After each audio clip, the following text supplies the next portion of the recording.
ಕರ್ತನಾದ ದೇವರೇ, ನಿಮ್ಮ ನಾಮಕ್ಕೆ ಸ್ತೋತ್ರವನ್ನು ಸಲ್ಲಿಸುತ್ತೇವೆ.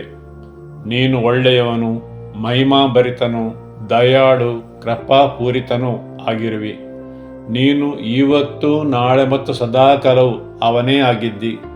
ನಿನ್ನಲ್ಲಿ ಬದಲಾವಣೆ ಇಲ್ಲ. ನೀನು ಯೆಹೋವ ಈರೇ. ನಾವು ಸದಾಕಾಲವೂ ಪ್ರತಿಯೊಂದರಲ್ಲೂ ಸಾಕಷ್ಟು ಹೊಂದಿದವರಾಗಿರಬೇಕೆಂದು ನಿನ್ನ ಇಚ್ಛೆಯಾಗಿದೆ. ಮಾತ್ರವಲ್ಲ, ನಮಗೆ ಬೇಕಾದ್ದನ್ನು ಒದಗಿಸುವನು ನೀನೇ ಆಗಿದ್ದಿ. ಯೇಸುವೆ, ನಮಗಾಗಿ ನೀನು ಬಡವನಾದಿ, ಯಾಕೆಂದರೆ ನಾವು ಶ್ರೀಮಂತರಾಗಿ ಬಾಳಲು. ಆಮೇನ್. ಈ ದಿನ ನೀವು ನೀಡುವ ದೇವರ ವಾಕ್ಯವನ್ನು ಆಲಿಸಲು ಮತ್ತು ಅರಿತುಕೊಂಡು ಬಾಳಲು ಬೇಕಾದ ಕೃಪೆಯನ್ನು ನೀಡಿರಿ ತಂದೆಯೇ. ನಿಮ್ಮ ಉದ್ದೇಶದಂತೆ ಬಾಳಲು ಬೇಗದ ಬಲವನ್ನು ನೀಡಿರಿ. ನಮ್ಮ ಬಾಳನ್ನು ಬೆಳಗಿಸಿರಿ. ಯೇಸು ನಾಮದಲ್ಲಿ ಪ್ರಾರ್ಥಿಸುತ್ತೇವೆ ತಂದೆಯೇ. ಆಮೇನ್. ನಿಮಗೆ ವಂದನೆ, ಹಲ್ಲೆಲೂಯ. ಯೇಸುವೇ ನಿಮಗೆ ಆರಾಧನೆ. ಯೇಸುವೇ ನಿಮಗೆ ವಂದನೆ, ಹಲ್ಲೆಲೂಯ, ಹಲ್ಲೆಲೂಯ. ಓ ಯೇಸುವೇ ನಿಮಗೆ ಆರಾಧನೆ.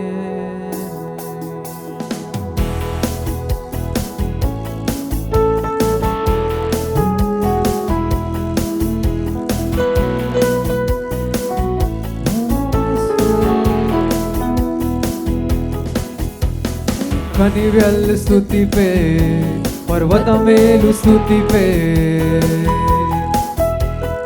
ನಂಬಿದಾಗ ಸ್ತುತಿಪೆ, ಅನುಮಾನದಲ್ಲೂ ಸ್ತುತಿಪೆ, ಒಟ್ಟಿಯಾಗಿ ಸ್ತುತಿಪೆ, ಗುಂಪಿನಲ್ಲೂ ಸ್ತುತಿಪೆ. ಕಾರಣ ಸ್ತುತಿಯೊಂದು ಸಮುದ್ರ, ನನ್ನ ಶತ್ರು ಮುಳುಗುವ. ನಾವು ಉಸಿರಿರುವವರೆಗೂ ನಾ ಸ್ತುತಿ ಮಾಡುವೆ. ಮನವೇ ಸ್ತುತಿ ಮಾಡು, ಸ್ತುತಿ ಮಾಡುವೆ. ಮನವೇ ಸ್ತುತಿ ಮಾಡು, ಸ್ತುತಿ ಮಾಡುವೆ. ಮನವೇ ಸ್ತುತಿ ಮಾಡು, ಸ್ತುತಿ ಮಾಡುವೆ. ಮನವೇ ಸ್ತುತಿ ಮಾಡು. ಹರ್ಷದಲ್ಲೂ ಸ್ತುತಿಪೆ, ಅನುಮಾನದಲ್ಲೂ ಸ್ತುತಿಪೆ. ನನ್ನ ಸ್ತುತಿಯೊಂದು ಕಾರಣ, ನೀ ಅಧಿಕಾರನು. ನನ್ನ ಸ್ತುತಿಯೊಂದು ಆಯುಧ, ಅದು ಶಬ್ದಕ್ಕೂ ಹೆಚ್ಚು. ನನ್ನ ಸ್ತೋತ್ರದ ಕೂಗು, ಅದು ಕೂಯಿನ ಬೀಡು. ನಾವು ಉಸಿರಿರುವವರೆಗೂ ನಾ ಸ್ತುತಿ ಮಾಡುವೆ. ಮನವೇ ಸ್ತುತಿ ಮಾಡು, ಸ್ತುತಿ ಮಾಡುವೆ. ಮನವೇ ಸ್ತುತಿ ಮಾಡು, ಸ್ತುತಿ ಮಾಡುವೆ. ಮನವೇ ಸ್ತುತಿ ಮಾಡು, ಸ್ತುತಿ ಮಾಡುವೆ. ಮನವೇ ಸ್ತುತಿ ಮಾಡು. ನಾ ಮೌನವಾಗದಿರುವೆ, ನನ್ನೇಸು ಜೀವಿಸುವ, ಹೇಗೆ ನಾ ಅಡಗಿಸುವೆ. ನಾ ಮೌನವಾಗದಿರುವೆ, ನನ್ನೇಸು ಜೀವಿಸುವ, ಹೇಗೆ ನಾ ಅಡಗಿಸುವೆ. ನಾ ಮೌನವಾಗದಿರುವೆ, ನನ್ನೇಸು ಜೀವಿಸುವ, ಹೇಗೆ ನಾ ಅಡಗಿಸುವೆ. ಸ್ತುತಿ ಮಾಡುವೆ. ಮನವೇ ಸ್ತುತಿ ಮಾಡು, ಸ್ತುತಿ ಮಾಡುವೆ. ಮನವೇ ಸ್ತುತಿ ಮಾಡು, ಸ್ತುತಿ ಮಾಡುವೆ. ಮನವೇ ಸ್ತುತಿ ಮಾಡು, ಸ್ತುತಿ ಮಾಡುವೆ. ಮನವೇ ಸ್ತುತಿ ಮಾಡು. ಪರಮಾಧಿಕಾರ ಸ್ತುತಿಸುವೆ, ಆಳುವನ್ನ ಸ್ತುತಿಸುವೆ, ಮರಣವ ಜಯಿಸಿದ ಎದ್ದವನ ಸ್ತುತಿಸುವೆ. ನಂಬಿಗಸ್ತನ ಸ್ತುತಿಸುವೆ, ಸತ್ಯ ದೇವನ ಸ್ತುತಿಸುವೆ. ನಿನ್ನಂತ ಶ್ರೇಷ್ಠನು ಯಾರೂ ಇಲ್ಲ. ಪರಮಾಧಿಕಾರಿ ಸ್ತುತಿಸುವೆ, ಆಳುವವನ್ನ ಸ್ತುತಿಸುವೆ, ಮರಣವ ಜಯಿಸಿದ ಎದ್ದವನ ಸ್ತುತಿಸುವೆ. ನಂಬಿಗಸ್ತನ ಸ್ತುತಿಸುವೆ, ಸತ್ಯ ದೇವನ ಸ್ತುತಿಸುವೆ. ನಿನ್ನಂತ ಶ್ರೇಷ್ಠನು ಯಾರೂ ಇಲ್ಲ. Praise the Lord, oh my soul. Praise the Lord, oh my soul. ಸ್ತುತಿ ಮಾಡುವೆ ಮನವೇ, ಸ್ತುತಿ ಮಾಡು, ಸ್ತುತಿ ಮಾಡುವೆ ಮನವೇ, ಸ್ತುತಿ ಮಾಡು, ಸ್ತುತಿ ಮಾಡುವೆ ಮನವೇ, ಸ್ತುತಿ ಮಾಡು, ಸ್ತುತಿ ಮಾಡುವೆ ಮನವೇ, ಸ್ತುತಿ ಮಾಡು. ಮೌನವಾಗದಿರುವೆ ನನ್ನೇಸು ಜೀವಿಸುವ ಹೇಗೆ ನಾ ಅಡಗಿಸುವೆ.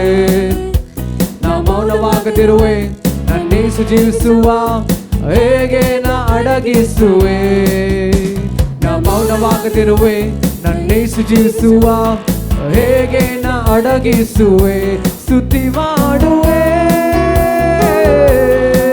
ಮನವೇ, ಸ್ತುತಿ ಮಾಡು, ಸ್ತುತಿ ಮಾಡುವೆ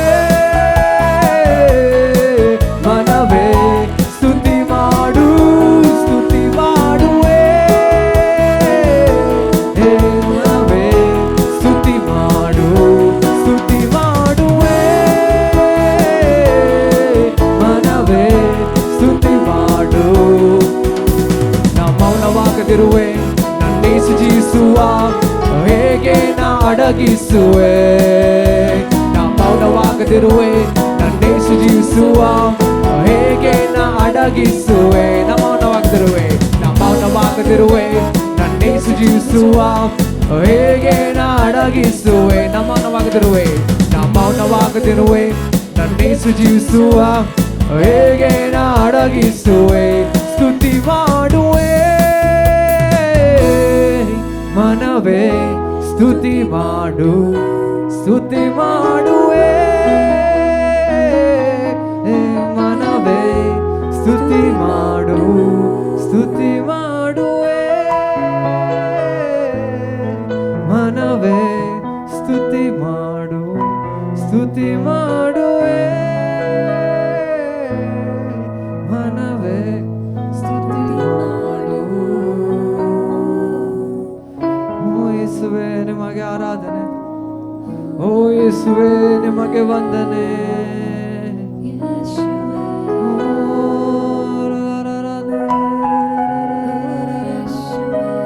ಯೇಸುವೇ ನಿಮಗೆ ಸ್ತೋತ್ರ, ಸ್ತೋತ್ರ, ಸ್ತೋತ್ರ.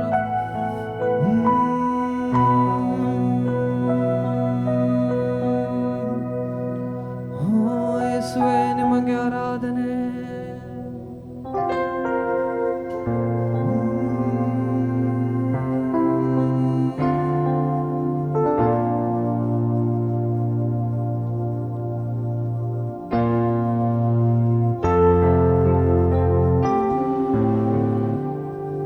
ನನ್ನ ಮನವೇ ನೀನು ಹೆದರದಿರು,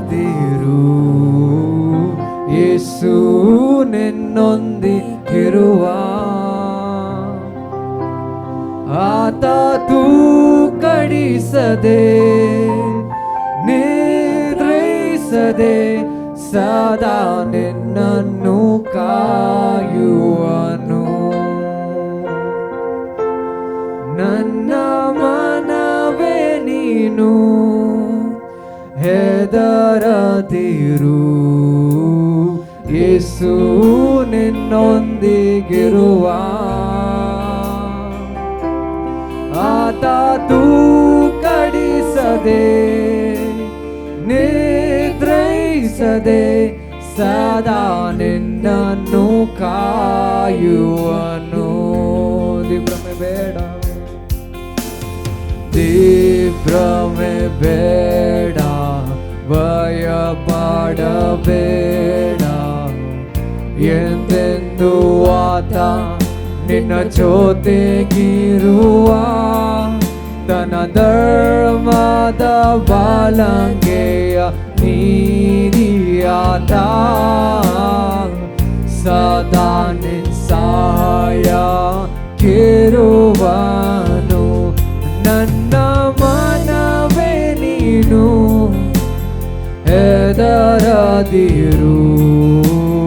ಯೇಸು ನಿನ್ನೊಂದಿಗಿರುವ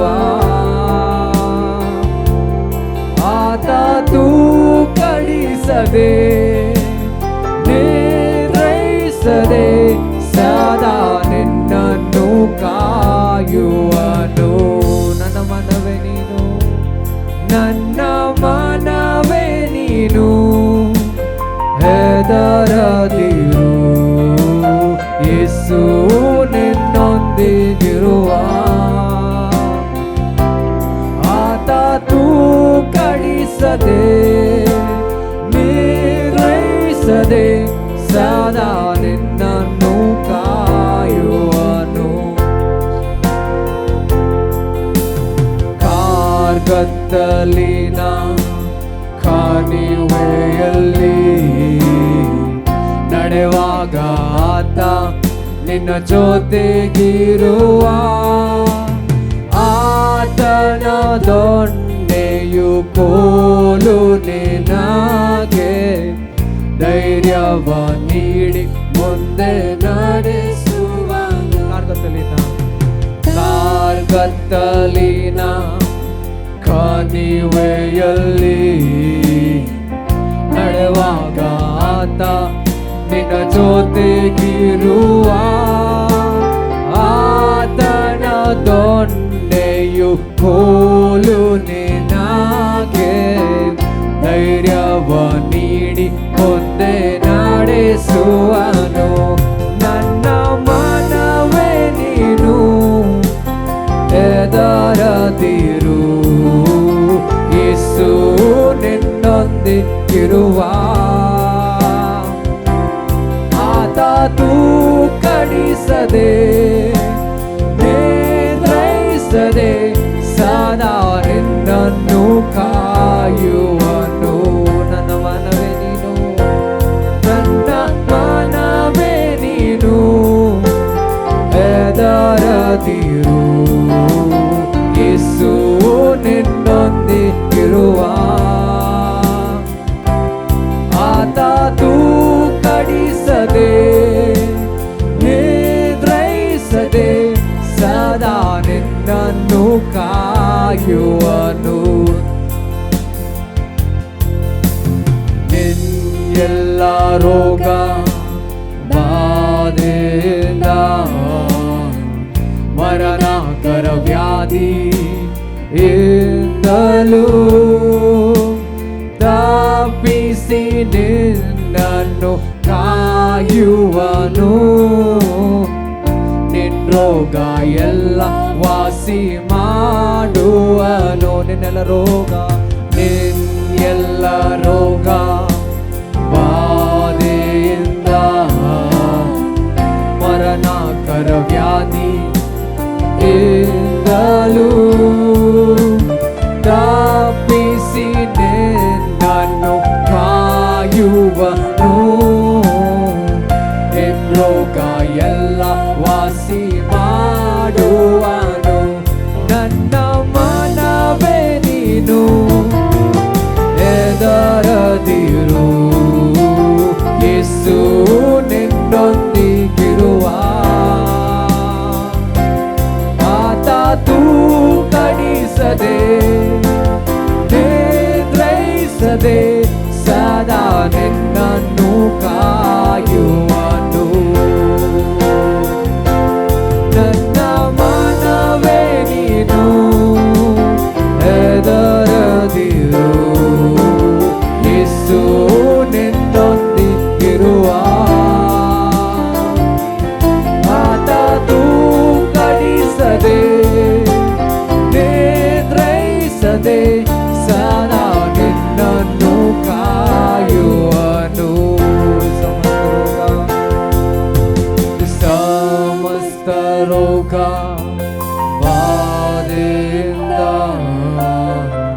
ಮರಣಕರ ವ್ಯಾಧಿ ಇಂದಲೂ ತಪ್ಪಿಸಿ ನಿನ್ನನ್ನು ಕಾಯುವನು.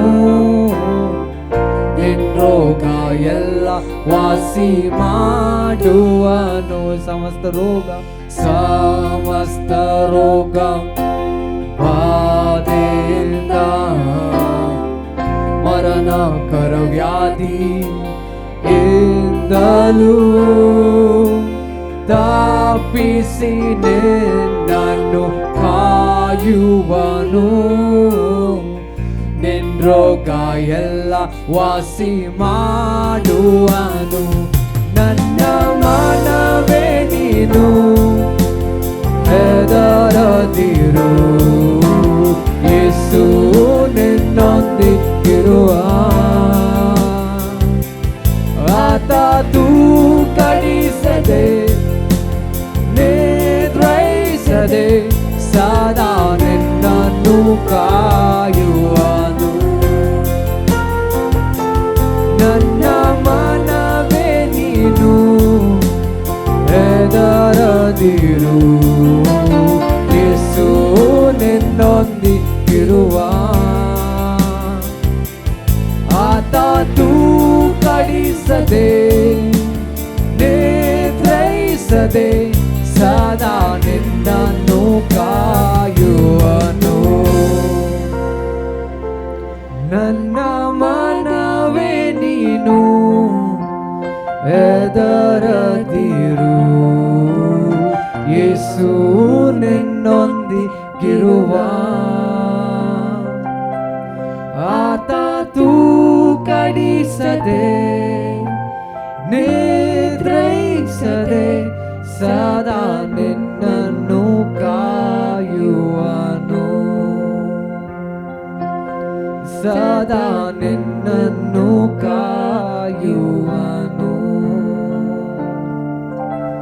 ಸದಾ ನಿನ್ನನ್ನು ಕಾಯುವನು. ಯೇಸುವೇ ನಿಮಗೆ ಆರಾಧನೆ, ಯೇಸುವೇ ನಿಮಗೆ ವಂದನೆ, ಯೇಸುವೇ ನಿಮಗೆ ಆರಾಧನೆ.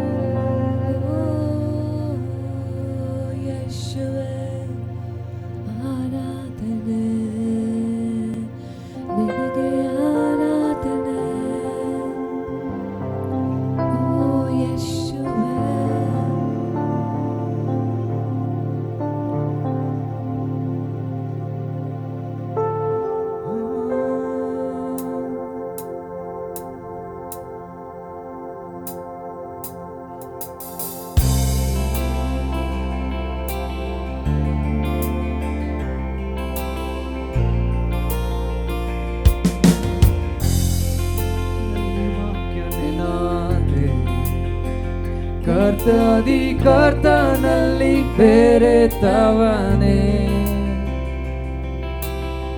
ಸೃಷ್ಟಿಯಲ್ಲಿ ನಿನ್ನ ಮಹಿಮೆ ಪ್ರಕಟವಾಗಿದೆ ನನ್ನ ಕ್ರಿಸ್ತನೇ.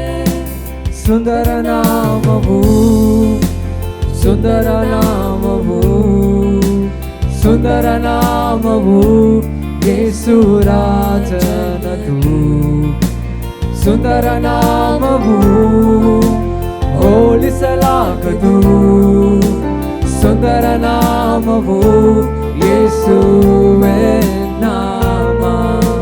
ಸುಂದರ ನಾಮವು, ಸುಂದರ ನಾಮವು, ಸುಂದರ ನಾಮವು ಯೇಸು ರಾಜನದು. ಸುಂದರ ನಾಮವು ಹೋಲಿಸಲಾಗದು. ಸುಂದರ ನಾಮವು ಯೇಸುವೇ ನಾಮ. ಆದಿಯಲ್ಲಿ ವಾಕ್ಯ ನೀನಾದೆ, ಕರ್ತಾದಿ ಕರ್ತನಲ್ಲಿ ಬೆರೆತವನೇ. ಸೃಷ್ಟಿಯಲ್ಲಿ ನಿನ್ನ ಮಹಿಮೆ ಪ್ರಕಟವಾಗಿದೆ ನನ್ನ ಕ್ರಿಸ್ತನೇ.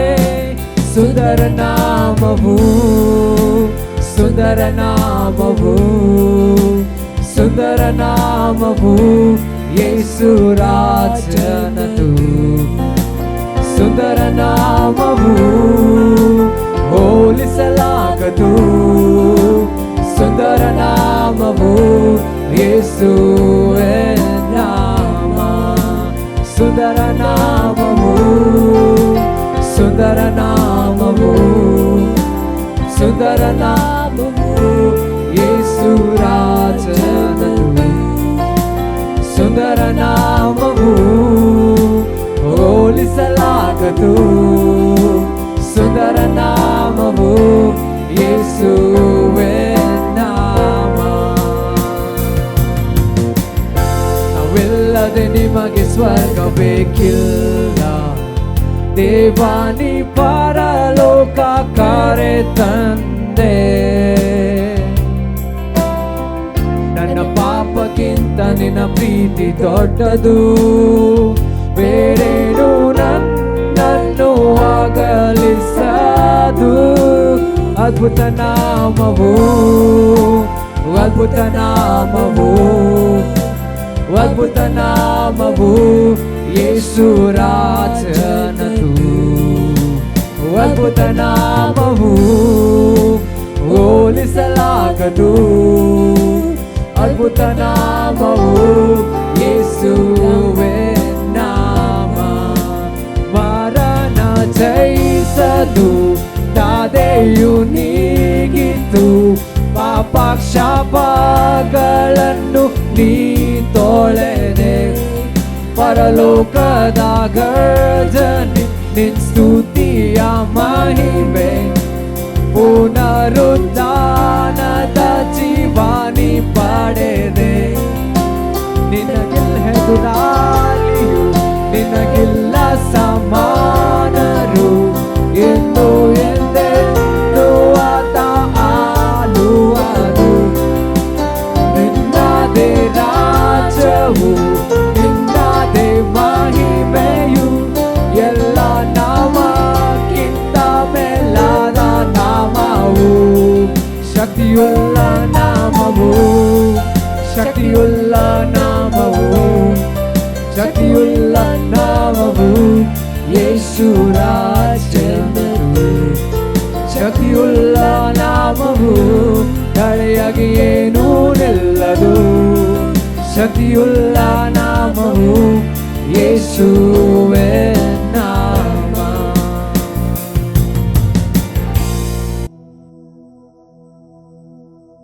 ಹಾಲೆಲೂಯ. ಯೇಸುವೆ ಸ್ತೋತ್ರ. ವಂದನೆ ಯೇಸುವೆ.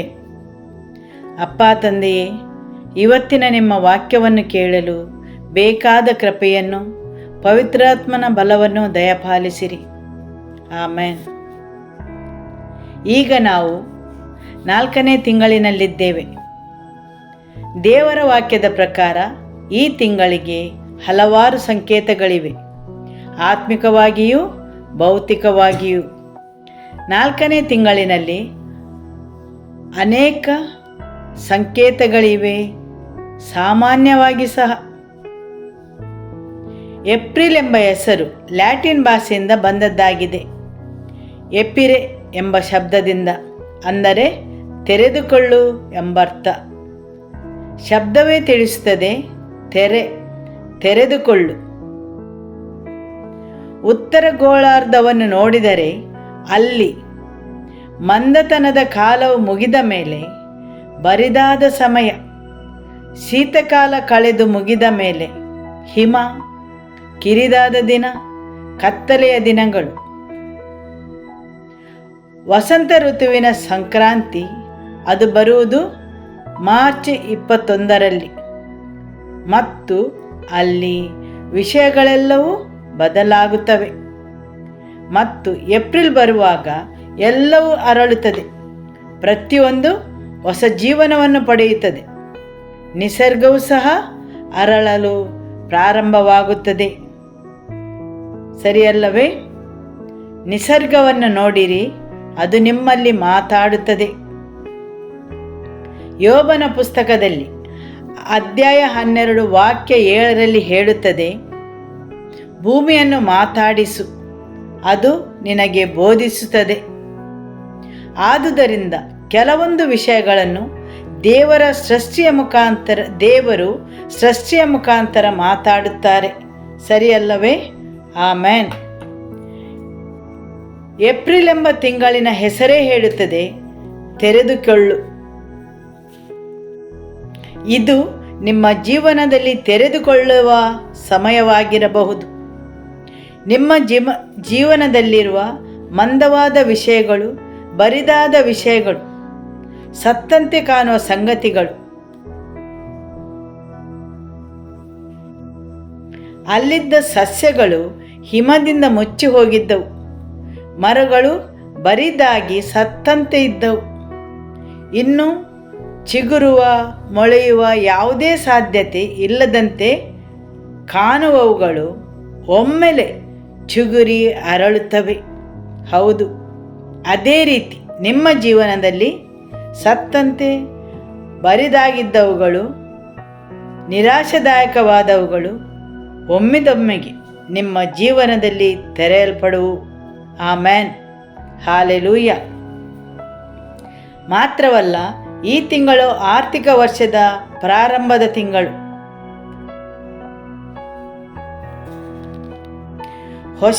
ಹೊಸ ವರ್ಷದ ಸಮಯ, ಆರ್ಥಿಕತೆಯು ಅರಳುವ ಸಮಯ. ನಿಮ್ಮ ಜೀವನದಲ್ಲಿ ಹೊಸತನದ ಆರಂಭದ ಋತುವಾಗಿದೆ. ಆಮೆನ್. ದೇವರ ವಾಕ್ಯವನ್ನು ನೋಡಿದರೆ ಲೂಕ ಅಧ್ಯಾಯ 1 ವಾಕ್ಯ 56ರಲ್ಲಿ, ಮರಿಯಳು ಸುಮಾರು 3 ತಿಂಗಳು ಎಲಿಸಬೇತರ ಬಳಿಯಲ್ಲಿದ್ದು ತನ್ನ ಮನೆಗೆ ಹಿಂತಿರುಗಿ ಹೋದಳು. ಆಮೆನ್. ಮರಿಯಳು ತನ್ನ ಗರ್ಭದಲ್ಲಿ ವಾಗ್ದಾನದ ಮಗುವನ್ನು ಹೊತ್ತಿದ್ದಳು. ಸರಿಯಲ್ಲವೇ? ಆದರೆ ಅದು ಪ್ರಪಂಚದಿಂದ ಅಡಗಿತ್ತು. ತನ್ನ ತಂದೆ ತಾಯಿಯಿಂದ ಮತ್ತು ಪ್ರತಿಯೊಬ್ಬರಿಂದ ಗುಟ್ಟಾಗಿ ಇತ್ತು. ಸರಿಯಲ್ಲವೇ? ಹೌದು. ಆಕೆಯು ತನ್ನ ಗರ್ಭದಲ್ಲಿ ವಾಗ್ದಾನದ ಮಗುವನ್ನು ಹೊತ್ತಿದ್ದಳು. ಆತನ ಬಗ್ಗೆ 2000 ವರ್ಷದ ಮೊದಲಿನಿಂದಲೇ ತಿಳಿಸಲ್ಪಟ್ಟಿತ್ತು. ಆ ವಾಗ್ದಾನವನ್ನು ಆಕೆಯು ತನ್ನ ಗರ್ಭದಲ್ಲಿ ಹೊತ್ತುಕೊಂಡಿದ್ದಳು. ಅದನ್ನು ಎಷ್ಟು ಕಾಲ ಹೊತ್ತುಕೊಂಡಿದ್ದಳು? 3 ತಿಂಗಳು. ಮತ್ತು ಆಕೆಯು ಎಲಿಜಬೇತಳ ಮನೆಯಲ್ಲಿ ಅಡಗಿಕೊಂಡಿದ್ದಳು. ಸರಿಯಲ್ಲವೇ? 4ನೇ ತಿಂಗಳಲ್ಲಿ ಆಕೆಯ ಹೊಟ್ಟೆಯು ಬೆಳೆದು ಹೊರಗೆ ಕಾಣುವಂತೆ ಇತ್ತು, ಆಕೆಯು ಮನೆಗೆ ಹಿಂತಿರುಗುವಾಗ. ಸರಿಯಲ್ಲವೇ? ಹೌದು. ಸಂಗತಿಗಳು ಗುಪ್ತವಾಗಿ ಅಡಗಿಕೊಂಡಿರುವವುಗಳು ಇದ್ದಕ್ಕಿದ್ದಂತೆ ಸ್ಪಷ್ಟವಾಗಿ ಕಾಣಲು ಪ್ರಾರಂಭವಾದವು. 4ನೇ ತಿಂಗಳಿನಲ್ಲಿ ವಿಷಯಗಳು ತೆರೆಯಲ್ಪಟ್ಟವು. ಅದು ಆತ್ಮಿಕ ವರಗಳಾಗಿರಬಹುದು. ಆತ್ಮಿಕ ಆಯಾಮಗಳು ತೆರೆಯಲ್ಪಡುವು. ಹೊಸತಾದ ವಿಷಯಗಳು ತೆರೆಯಲು ಪ್ರಾರಂಭವಾಗುವುದು. ಆಮೆನ್. ವಿಮೋಚನ ಕಾಂಡ ಅಧ್ಯಾಯ 2 ವಾಕ್ಯ 2. ಆಕೆಯು ಗರ್ಭಿಣಿಯಾಗಿ ಗಂಡು ಮಗುವನ್ನು ಹೆತ್ತಳು. ಅದು ಸುಂದರವಾದ ಕೂಸೆಂದು ತಿಳಿದು 3 ತಿಂಗಳು ಅದನ್ನು ಬಚ್ಚಿಟ್ಟಳು. ಎಷ್ಟು ಕಾಲ? 3 ತಿಂಗಳು. ಏನನ್ನು ಬಚ್ಚಿಟ್ಟಳು? ಸುಂದರವಾದುದನ್ನು. ಹೌದು, ಸುಂದರವಾದುದನ್ನು. ಇದು ಮೋಸೆಯ ಬಗ್ಗೆ ತಿಳಿಸುತ್ತದೆ. ಇಸ್ರಾಯೇಲರು ಕಾದುಕೊಂಡಿದ್ದ ಒಬ್ಬ ರಕ್ಷಕನು, ದೇವರು ವಾಗ್ದಾನ ಮಾಡಿದ ರಕ್ಷಕ. ಅವನು ಹೊರಗೆ ಪ್ರಪಂಚಕ್ಕೆ ಬಂದಿದ್ದ, ಆದರೆ ಬಚ್ಚಿಟ್ಟಿದ್ದಾರೆ. ದೇವರ ವಾಕ್ಯವು ಹೇಳುತ್ತದೆ, ಮಗುವು ಸುಂದರವಾಗಿತ್ತು. ಆದುದರಿಂದ ಅದನ್ನು ಆ ಸ್ತ್ರೀಯು 3 ತಿಂಗಳು ಬಚ್ಚಿಟ್ಟಿದ್ದಳು. ಸರಿಯಲ್ಲವೇ? ಆದರೆ 3 ತಿಂಗಳಾದ ಮೇಲೆ ಆಕೆಗೆ ಆ ಮಗುವನ್ನು ಅಡಗಿಸಿಡಲು ಅಸಾಧ್ಯವಾಯಿತು. ಮಗುವು ಸುಂದರವಾಗಿತ್ತು ಮತ್ತು ಆಕೆಯು ಅದನ್ನು ಬಚ್ಚಿಟ್ಟಿದ್ದಳು. ಸುಂದರವಾದುದನ್ನು ಪವಿತ್ರಾತ್ಮನು ನಿಮ್ಮಲ್ಲಿ ಅಡಗಿಸಿಟ್ಟಿದ್ದನ್ನು ಈ 4ನೇ ತಿಂಗಳಲ್ಲಿ ತೆರೆಯಲ್ಪಡಿಸುವರು. ಆಮೇನ್. ಅದು ನಿಮ್ಮೊಳಗೆ ಹುಟ್ಟುವುದು, ನೀವು ಅದು ಪ್ರಕಟಗೊಳ್ಳುವುದನ್ನು ನೋಡುವಿರಿ. ಆಮೇನ್. ಹೌದು, ದೇವರು ನಿಮ್ಮೊಳಗೆ ಇಟ್ಟ ಆ ವರವು ಪ್ರಕಟಗೊಳ್ಳುವುದು. ಹಾಲೆಲೂಯ. 2 ಸಾಮ್ಯೇಲನು ಅಧ್ಯಾಯ 6 ವಾಕ್ಯ 11 ಮತ್ತು 12. ಯೆಹೋವನ ಮಂಜೂಷವು ಗತ್ ಊರಿನ ಒಬೇದೋಮನ ಮನೆಯಲ್ಲಿ 3 ತಿಂಗಳು ಇತ್ತು. ಆ ದಿನಗಳಲ್ಲಿ ಯೆಹೋವನು ಅವನನ್ನು ಅವನ ಮನೆಯವರನ್ನು ಆಶೀರ್ವದಿಸಿದನು. ಯೆಹೋವನು ಹೀಗೆ ಮಂಜೂಷದ ದೆಸೆಯಿಂದ ಒಬೇದೋಮನನ್ನು ಅವನಿಗಿರುವುದೆಲ್ಲವನ್ನೂ ಆಶೀರ್ವದಿಸನೆಂಬ ವರ್ತಮಾನವು ದಾವೀದನಿಗೆ ಮುಟ್ಟಿದಾಗ ಅವನು ಹೋಗಿ ಒಬೇದೋಮನ ಮನೆಯಲ್ಲಿದ್ದ ದೇವರ ಮಂಜೂಷವನ್ನು ಉತ್ಸಾಹದಿಂದ ದಾವೀದ ನಗರಕ್ಕೆ ತಂದನು. ಯೆಹೋವನ ಮಂಜೂಷವು ಗತ್ ಊರಿನ ಒಬೇದೋಮನ ಮನೆಯಲ್ಲಿ 3 ತಿಂಗಳು ಇತ್ತು. ನಂತರ ಆ ಸುದ್ದಿಯು ದಾವೀದನಿಗೆ ಮುಟ್ಟಿತು. ಅದು ಯಾವ ಸುದ್ದಿ? ಯೆಹೋವನು ಅವನನ್ನು ಅವನ ಮನೆಯವರನ್ನು ಆಶೀರ್ವದಿಸಿದರೆಂಬ ಸುದ್ದಿ. ಯೆಹೋವನು ಒಬೇದೆದೋಮನನ್ನು ಅತ್ಯಧಿಕವಾಗಿ ಆಶೀರ್ವದಿಸಿದ್ದನು. ಅಡಗಿಸಿಡಲು ಆತನಿಂದ ಅಸಾಧ್ಯವಾಯಿತು, ಸರಿಯಲ್ಲವೇ? ದೇವರ ಮಂಜೂಷವು ಒಬೇದೆದೋಮನ ಮನೆಯಲ್ಲಿ ತಂದ ಆಶೀರ್ವಾದಗಳನ್ನು ಅವರಿಗೆ 3 ತಿಂಗಳು ಮಾತ್ರ ಅಡಗಿಸಿಡಲು ಸಾಧ್ಯವಾಯಿತು. 4ನೇ ತಿಂಗಳಲ್ಲಿ ಆ ವರ್ತಮಾನವು ಹೊರಗೆ ಬಂದಿತ್ತು. ಆಮೇನ್. 3 ತಿಂಗಳು ಅವರದನ್ನು ಅಡಗಿಸಿಟ್ಟರು. ಒಬೇದೆದೋಮನ ಮನೆಯಲ್ಲಿದ್ದ ಆ ಮಂಜೂಷದ ಪರಿಣಾಮವನ್ನು ಯಾರೂ ಅರಿತಿರಲಿಲ್ಲ. 3 ತಿಂಗಳು ದಾಟಿದ ಮೇಲೆ ವರ್ತಮಾನವು ಅರಸನಾದ ದಾವೀದನ ಕಿವಿಗೆ ಬಿತ್ತು. ಅವನ ಮನೆಯಲ್ಲಿ ಜರುಗುವ ಒಳ್ಳೆಯ ವಿಷಯಗಳು, ಅನೇಕ ಆಶೀರ್ವಾದಗಳನ್ನು ಅವನು ಅನುಭವಿಸುವುದು ಮಂಜೂಷದ ಕಾರಣದಿಂದಾಗಿ. ಅವುಗಳನ್ನು ಇನ್ನು ಮುಂದೆ ಅಡಗಿಸಿಡಲು ಅಸಾಧ್ಯವಾಗಿತ್ತು. ದಾವೀದನು ಏನು ಮಾಡಿದ? ಅವನು ಹೋಗಿ ಆ ಮಂಜೂಷವನ್ನು ತನ್ನ ಊರಿಗೆ ಹಿಂತಿರುಗಿ ತಂದನು, ಸರಿಯಲ್ಲವೇ? ಹೌದು. ಕೆಲವೊಂದು ವಿಷಯಗಳು ಸಮಯ ದಾಟಿದ ಮೇಲೆ ಅಡಗಿಸಿಡಲು ಸಾಧ್ಯವಿಲ್ಲ, ಅದು ಪ್ರಕಟಗೊಳ್ಳಲೇಬೇಕು. ಮಂಜೂಷದ ಮಹಿಮೆಯು ಹೊರಗೆ ಪ್ರದರ್ಶನಗೊಳ್ಳಲೇಬೇಕು. ಆ ಸುದ್ದಿಯು ಅರಸನ ಕಿವಿಗೆ ಬೀಳಲೇಬೇಕು. ಆದುದರಿಂದ ಅವನು ಅದನ್ನು ಹುಡುಕಿದನು, ಸರಿಯಲ್ಲವೇ? ಆಮೇನ್. ಒಬೇದೆದೋಮನ ಮನೆಯಲ್ಲಿದ್ದದ್ದು 3 ತಿಂಗಳ ಮೊದಲು ಯಾರಿಗೂ ಬೇಡವಾಗಿತ್ತು. ಯಾರಿಗೂ ಅದರ ಜವಾಬ್ದಾರಿ ಇರಲಿಲ್ಲ, ಯಾರೂ ಅದಕ್ಕಾಗಿ ಹುಡುಕಲಿಲ್ಲ. ಆದರೆ ಒಮ್ಮೆಲೆ ಅದರ ಮಹಿಮೆಯು ಪ್ರಕಟಗೊಳ್ಳಲು ಆರಂಭವಾದಾಗ ಅರಸನು ಸಹ ಅದನ್ನು ನೋಡಲು ಹುಡುಕಿಕೊಂಡು ಬಂದನು. ಆಮೇನ್. ಅದು ನಿಮ್ಮ ಕಥೆಯಾಗಲಿ. ಅರಸರು ನಿಮ್ಮಲ್ಲಿದ್ದ ಆ ಮಹಿಮೆಯನ್ನು ಹುಡುಕಿಕೊಂಡು ಬರುವಂತಾಗಲಿ. ಆಮೇನ್. ಅದು ಇನ್ನು ಮುಂದೆ ಹಾಗೆಯೇ ಅಡಗಿ ಉಳಿಯದಿರಲಿ. ದೇವರು ನಿಮ್ಮೊಳಗೆ ಇಟ್ಟ ಮಹಿಮೆಯು, ನೀವು ಹೊತ್ತುಕೊಂಡಿರುವ ಆ ಮಹಿಮೆ, ದೇವರು ನಿಮ್ಮೊಳಗೆ ಇಟ್ಟ ಆ ಠೇವಣಿ ಈ 4ನೇ ತಿಂಗಳಿನಲ್ಲಿ ಪ್ರಕಟಗೊಳ್ಳಲಿ. ಹಾಲೆಲೂಯ. ಜನರು ಅದನ್ನು ಹುಡುಕಿಕೊಂಡು ಬರುವಂತಾಗಲಿ. ಆಮೇನ್. ಹಾಲೆಲೂಯ. ಇವತ್ತು ಇದನ್ನು ನಿಮಗೆ ತಿಳಿಸಲು ದೇವರು ಹೇಳಿದ್ದು. ಆಮೇನ್.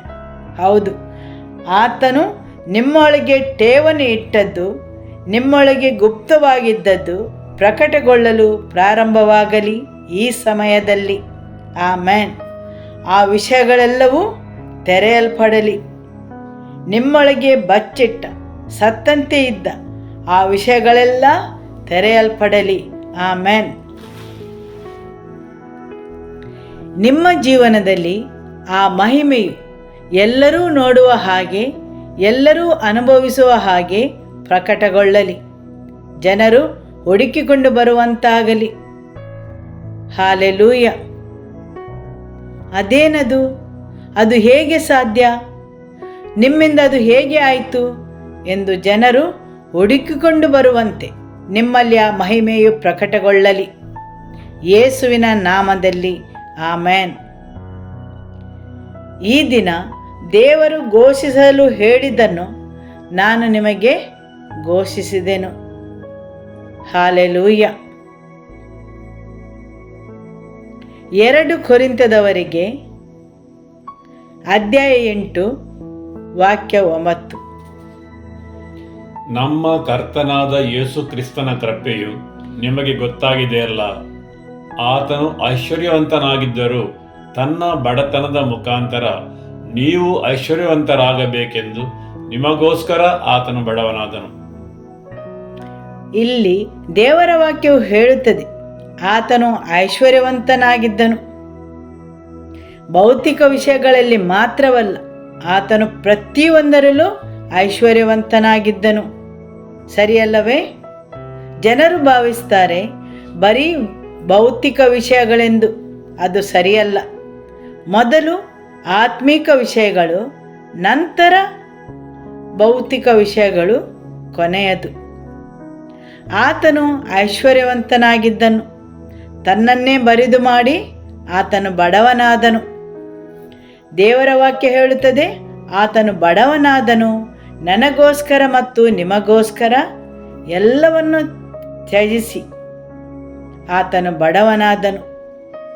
ತಂದೆ ದೇವರ ಜೊತೆ ಇದ್ದ ಆ ಸಮಾನತೆ ಹಾಗೂ ಅವನಲ್ಲಿದ್ದ ಎಲ್ಲ ವಿಷಯಗಳನ್ನು, ಅದರ ಮೂಲಕ ಆತನ ಬಡತನದಿಂದ ನಾವೆಲ್ಲರೂ ಐಶ್ವರ್ಯವಂತರಾಗಲು ತನ್ನ ದೈವತ್ವವನ್ನು ಬರೆದು ಮಾಡಿ ನರಮನುಷ್ಯನಾಗಿ ಜನಿಸಿದನು. ಹೌದು, ಆತನು ತನ್ನನ್ನೇ ಬರಿದು ಮಾಡಿದನು.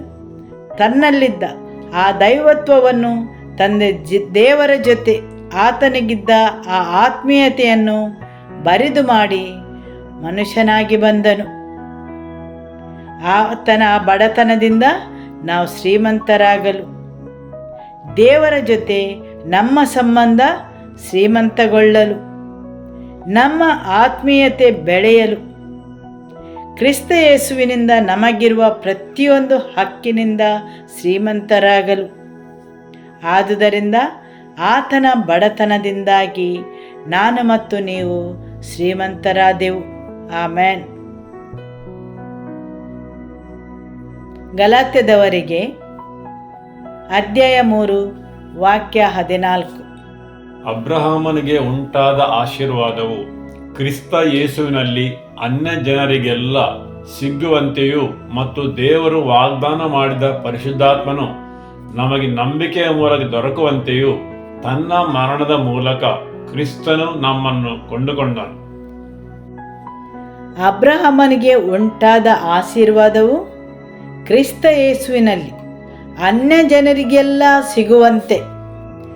ನಾನು ಮತ್ತು ನೀವು ಅನ್ಯ ಜನರು, ನಾವು ಯೆಹೂದ್ಯರಲ್ಲ, ನಾವು ಅನ್ಯ ಜನರು. ಸರಿಯಲ್ಲವೇ? ನಾವು ನೈಸರ್ಗಿಕವಾಗಿ ಅಬ್ರಹಾಮನ ಸಂತತಿಯವರಲ್ಲ, ನಾವು ವಾಗ್ದಾನದ ಅನ್ಯ ಜನರು. ಆದರೆ ದೇವರ ವಾಕ್ಯ ಹೇಳುತ್ತದೆ, ಅಬ್ರಹಾಮನ ಆಶೀರ್ವಾದಗಳು ನಮ್ಮ ಮೇಲೆ, ಅಂದರೆ ನನ್ನ ಮತ್ತು ನಿಮ್ಮ ಮೇಲೆ ಬಂದವು. ಹೇಗೆ ಬಂದವು? ಕ್ರಿಸ್ತ ಯೇಸುವಿನ ಮುಖಾಂತರ. ಯೇಸು ಮಾಡಿದ ಆ ಮಹಾ ಕಾರ್ಯದಿಂದಾಗಿ ನಾವು ಆ ಆಶೀರ್ವಾದವನ್ನು ಪಡೆದೆವು, ಅಬ್ರಹಾಮನ ಆಶೀರ್ವಾದವನ್ನು. ಆಮೆನ್. ಗಲಾತ್ಯದವರಿಗೆ ಅಧ್ಯಾಯ 3 ವಾಕ್ಯ 29. ನೀವು ಕ್ರಿಸ್ತನವರಾಗಿದ್ದರೆ ಅಬ್ರಹಾಮನ ವಂಶದವರಾಗಿ ಹಾಗೂ ದೇವರ ವಾಗ್ದಾನಕ್ಕನುಸಾರವಾಗಿ ಬಾಧ್ಯರೂ ಆಗಿದ್ದೀರಿ. ಆಮೆನ್. ನೀವು ಕ್ರಿಸ್ತನವರಾಗಿದ್ದರೆ ನೀವು ಅಬ್ರಹಾಮನ ವಂಶದವರು. ನೀವು ಅಬ್ರಹಾಮನ ಆತ್ಮಿಕ ವಂಶಾವಳಿಗೆ ಸೇರಿರುತ್ತೀರಿ. ಅಬ್ರಹಾಮನಿಗೆ ದೇವರು ಕೊಟ್ಟ ಎಲ್ಲ ಆಶೀರ್ವಾದಗಳ ಪಾಲುದಾರರಾಗಿರುತ್ತೀರಿ. ಅದು ನಿಮ್ಮನ್ನು ನ್ಯಾಯಬದ್ಧವಾದ ಉತ್ತರಾಧಿಕಾರಿಗಳನ್ನಾಗಿ ಮಾಡುತ್ತದೆ. ಸರಿಯಲ್ಲವೇ? ಯೇಸು ಕ್ರಿಸ್ತನಲ್ಲಿ ನೀವು ಅಬ್ರಹಾಮನ ವಂಶದವರಾಗಿರುತ್ತೀರಿ. ಹಾಲೆಲೂಯ. ಹಾಗಾದರೆ ಅಬ್ರಹಾಮನ ಮೇಲಿದ್ದ ಆಶೀರ್ವಾದಗಳಾವು? ಆದಿಕಾಂಡ ಅಧ್ಯಾಯ 12 ವಾಕ್ಯ 2 ನೋಡುವ. ನಾನು ನಿನ್ನನ್ನು ಮಹಾಜನಾಂಗವಾಗುವಂತೆ ಮಾಡಿ ಆಶೀರ್ವದಿಸಿ ನಿನ್ನ ಹೆಸರನ್ನು ಪ್ರಖ್ಯಾತಿಗೆ ತರುವೆನು. ನೀನು ಆಶೀರ್ವಾದದ ನಿಧಿಯಾಗುವಿ. ಹೌದು, ಅದು ಅಬ್ರಹಾಮನ ಮೇಲಿದ್ದ ಆಶೀರ್ವಾದ. ನಾನು ನಿನ್ನನ್ನು ಆಶೀರ್ವದಿಸುತ್ತೇನೆ, ನಿನ್ನನ್ನು ಒಂದು ಮಹಾನ್ ಜನಾಂಗವಾಗಿ ಮಾಡುತ್ತೇನೆ ಮತ್ತು ನಿನ್ನ ಹೆಸರನ್ನು ಪ್ರಸಿದ್ಧಿಪಡಿಸುತ್ತೇನೆ. ನೀನು ಒಂದು ಆಶೀರ್ವಾದವಾಗುವಿ. ಸರಿಯಲ್ಲವೇ? ನನ್ನನ್ನು ಮತ್ತು ನಿಮ್ಮನ್ನು ಒಂದು ಆಶೀರ್ವಾದವೆಂದು ಕರೆಯುತ್ತಾರೆ. ನಿಮ್ಮ ನೆರೆಯವರಲ್ಲಿ ಹೇಳಿ, ನೀವು ಒಂದು ಆಶೀರ್ವಾದ, ನೀವು ಶ್ರೇಷ್ಠರು ಎಂದು ಕರೆಯುವರು. ನಿಮ್ಮ ಮೇಲಿರುವ ಕರೆಯು ಶ್ರೇಷ್ಠವಾದದ್ದು ಮತ್ತು ಅದೊಂದು ಆಶೀರ್ವಾದ. ಆಮೆನ್. ದೇವರ ವಾಕ್ಯ ಹೇಳುತ್ತದೆ, ನೀವು ಅಬ್ರಹಾಮನ ವಂಶಸ್ಥರು. ಅವನ ವಂಶಸ್ಥರಾದ್ದರಿಂದ ಅಬ್ರಹಾಮನ ಆಶೀರ್ವಾದಗಳು ನನ್ನ ಮತ್ತು ನಿಮ್ಮ ಮೇಲಿದೆ. ಸರಿಯಲ್ಲವೇ? ನೀವು ಹೇಗೆ ಆ ಆಶೀರ್ವಾದಗಳಲ್ಲಿ ಪ್ರವೇಶಿಸಬಹುದು? ಕೀರ್ತನೆ 37 ವಾಕ್ಯ 4. ನೀನು ಯೆಹೋವನಲ್ಲಿ ಸಂತೋಷಿಸು, ಆಗ ಆತನು ನಿನ್ನ ಇಷ್ಟಾರ್ಥಗಳನ್ನು ನೆರವೇರಿಸುವನು. ಹೌದು, ಇಲ್ಲಿ ವಾಕ್ಯವು ಆರಂಭವಾಗುವುದೇ ನೀನು ಯೆಹೋವನಲ್ಲಿ ಸಂತೋಷಿಸು ಎಂದು. ಯೆಹೋವನಲ್ಲಿ ಸಂತೋಷಿಸುವುದು. ಹಾಲೆಲೂಯ. 2 ಸಾಮುವೇಲ ಅಧ್ಯಾಯ 22 ವಾಕ್ಯ 31. ದೇವರ ಮಾರ್ಗವು ಯಾವ ದೋಷವೂ ಇಲ್ಲದ್ದು, ಯೆಹೋವನ ವಚನವು ಶುದ್ಧವಾದದ್ದು, ಆತನು ಆಶ್ರಿತರೆಲ್ಲರಿಗೆ ಗುರಾಣಿಯಾಗಿದ್ದಾನೆ. ಆಮೆನ್. ಅಲ್ಲಿ ದೇವರ ಮಾರ್ಗ ಇದೆ. ನಿಮ್ಮ ಬಳಿಯಲ್ಲಿರುವವರಲ್ಲಿ ಹೇಳಿ, ದೇವರ ಮಾರ್ಗ. ಯೆಶಾಯನ ಪುಸ್ತಕ ಅಧ್ಯಾಯ 55 ಹೇಳಿದೆ, ದೇವರ ಮಾರ್ಗ ಮತ್ತು ಮನುಷ್ಯರ ಮಾರ್ಗದ ಬಗ್ಗೆ. ದೇವರ ಮಾರ್ಗವು ನಮ್ಮ ಮಾರ್ಗಗಳಿಗಿಂತ ಎಷ್ಟೋ ಉನ್ನತವಾಗಿವೆ. ಹೌದು, 2 ಮಾರ್ಗಗಳಿವೆ, ದೇವರ ಮಾರ್ಗ ಮತ್ತು ಮನುಷ್ಯರ ಮಾರ್ಗ. ಹೌದು, ಅಲ್ಲಿ ದೇವರ ಮಾರ್ಗವಿದೆ. ನಮ್ಮ ಜೀವನದ ಪ್ರತಿಯೊಂದು ಸನ್ನಿವೇಶದಲ್ಲಿ ದೇವರ ಮಾರ್ಗವಿದೆ. ದೇವರ ವಾಕ್ಯ ಹೇಳುತ್ತದೆ, ಆತನ ಮಾರ್ಗ ಪರಿಪೂರ್ಣವಾಗಿದೆ ಮತ್ತು ಆ ಮಾರ್ಗದಲ್ಲಿ ಆಶೀರ್ವಾದಗಳಿವೆ. ಹಾಲೆಲೂಯ. ಆ ವಾಕ್ಯವನ್ನು ಪುನಃ ಓದುವ. ದೇವರ ಮಾರ್ಗವು ಯಾವ ದೋಷವೂ ಇಲ್ಲದ್ದು, ಯೆಹೋವನ ವಚನವು ಶುದ್ಧವಾದದ್ದು, ಆತನು ಆಶ್ರಿತರೆಲ್ಲರಿಗೆ ಗುರಾಣಿಯಾಗಿದ್ದಾನೆ. ಆಮೆನ್. ಆದುದರಿಂದ ನಿಮ್ಮ ಜೀವನದ ಪ್ರತಿಯೊಂದು ಸನ್ನಿವೇಶಕ್ಕೂ ಪರಿಸ್ಥಿತಿಯನ್ನು ಅರಿತುಕೊಳ್ಳಲು ದೇವರು ಮಾರ್ಗವನ್ನು ನೀಡಿದ್ದಾರೆ. ದೇವರ ಮಾರ್ಗವನ್ನು ಅರಿತುಕೊಳ್ಳುವುದು. ಹೌದು, ಮನುಷ್ಯನಿಗೆ ಸರಿ ಕಾಣುವ ಮಾರ್ಗಗಳಿವೆ, ಆದರೆ ಅವುಗಳು ಮರಣದಲ್ಲಿ ಕೊನೆಗೊಳ್ಳುತ್ತವೆ. ಮನುಷ್ಯನಿಗೆ ಸರಿ ಕಾಣುವ ಮಾರ್ಗಗಳಿವೆ, ಆದರೆ ಅವುಗಳು ಮರಣದಲ್ಲಿ ಕೊನೆಗೊಳ್ಳುತ್ತವೆ. ಆಮೆನ್. ಆದರೆ ದೇವರ ವಾಕ್ಯ ಹೇಳುತ್ತದೆ, ದೇವರ ಮಾರ್ಗವು ಯಾವ ದೋಷವೂ ಇಲ್ಲದ್ದು. ಆದುದರಿಂದ ಆ ಮಾರ್ಗವನ್ನು ಅರಿತುಕೊಂಡು ಅದರಲ್ಲಿ ನಡೆಯಿರಿ. ಹಾಲೆಲೂಯ. ಕೀರ್ತನೆ 34 ವಾಕ್ಯ 10. ಪ್ರಾಯದ ಸಿಂಹಗಳಾದರೋ ಹೊಟ್ಟೆಗಿಲ್ಲದೆ ಹಸಿದಾವು, ಯೆಹೋವನ ಸನ್ನಿಧಿಯಲ್ಲಿ ಬೇಡಿಕೊಳ್ಳುವವರಿಗೆ ಯಾವ ಒಳಿತಿಗೆ ಕೊರತೆಯಿಲ್ಲ. ಆಮೆನ್. ಈಗ ಹೇಳಿ, ಹುಡುಕಿರಿ. ದೇವರನ್ನು ಹುಡುಕುವುದು. ದೇವರಲ್ಲಿ ಅಂದರೆ ಯೆಹೋವನಲ್ಲಿ ಸಂತೋಷಿಸುವುದು, ದೇವರ ಮಾರ್ಗವನ್ನು ಅರಿತುಕೊಳ್ಳುವುದು, ದೇವರನ್ನು ಹುಡುಕುವುದು. ಸರಿಯಲ್ಲವೇ? ಆಮೆನ್. ಅಬ್ರಹಾಮನು ತನ್ನ ಆಶೀರ್ವಾದಗಳನ್ನು ಅನುಭವಿಸುವ ಮೊದಲು, ಅಂದರೆ ಆ ವಾಗ್ದಾನಗಳನ್ನು ಪಡೆಯುವ ಮೊದಲು ಅನೇಕ ವಿಷಯಗಳು ಜರುಗಿದವು. ಆದಿಕಾಂಡ ಅಧ್ಯಾಯ 22 ವಾಕ್ಯ 14. ಆ ಸ್ಥಳಕ್ಕೆ ಅಬ್ರಹಾಮನು ಯೆಹೋವ ಈರೆ ಎಂದು ಹೆಸರಿಟ್ಟನು. ಯೆಹೋವನು ಬೆಟ್ಟದಲ್ಲೇ ಒದಗಿಸುವನು ಎಂಬುದಾಗಿ ಇಂದಿನವರೆಗೂ ಹಾಗೆ ಹೇಳುವ ಪದ್ಧತಿ ಇದೆ. ಅಬ್ರಹಾಮನು ತನ್ನ ಪ್ರಯಾಣದಲ್ಲಿ ಒಂದು ಸ್ಥಳವನ್ನು ಮುಟ್ಟಿದ, ಸರಿಯಲ್ಲವೇ? ಮತ್ತು ಆ ಸ್ಥಳದ ಹೆಸರು ಯೆಹೋವನು ಬೆಟ್ಟದಲ್ಲಿ ಒದಗಿಸುವನು. ಪುನಃ ಆ ವಾಕ್ಯವನ್ನು ಓದುವ. ಆ ಸ್ಥಳಕ್ಕೆ ಅಬ್ರಹಾಮನು ಯೆಹೋವ ಈರೆ ಎಂದು ಹೆಸರಿಟ್ಟನು. ಯೆಹೋವನು ಬೆಟ್ಟದಲ್ಲಿ ಒದಗಿಸುವನು ಎಂಬುದಾಗಿ ಇಂದಿನವರೆಗೂ ಹಾಗೆ ಹೇಳುವ ಪದ್ಧತಿ ಇದೆ. ಹೌದು, ಅಬ್ರಹಾಮನು ತನ್ನ ಪ್ರಯಾಣದಲ್ಲಿ ಒಂದು ಸ್ಥಳವನ್ನು ಸೇರಿದ ಮತ್ತು ಅಲ್ಲಿ ಅವನು ಅರಿತುಕೊಂಡನು ಮತ್ತು ಗುರುತಿಸಿಕೊಂಡನು, ನಾನು ಸೇರಿದ ಈ ಬೆಟ್ಟದಲ್ಲಿ ದೇವರು ಒದಗಿಸುವುದನ್ನು ನಾನು ನೋಡುವೆನು ಎಂದು. ದೇವರು ಒದಗಿಸುವುದನ್ನು ನಾನು ನೋಡುವೆನು.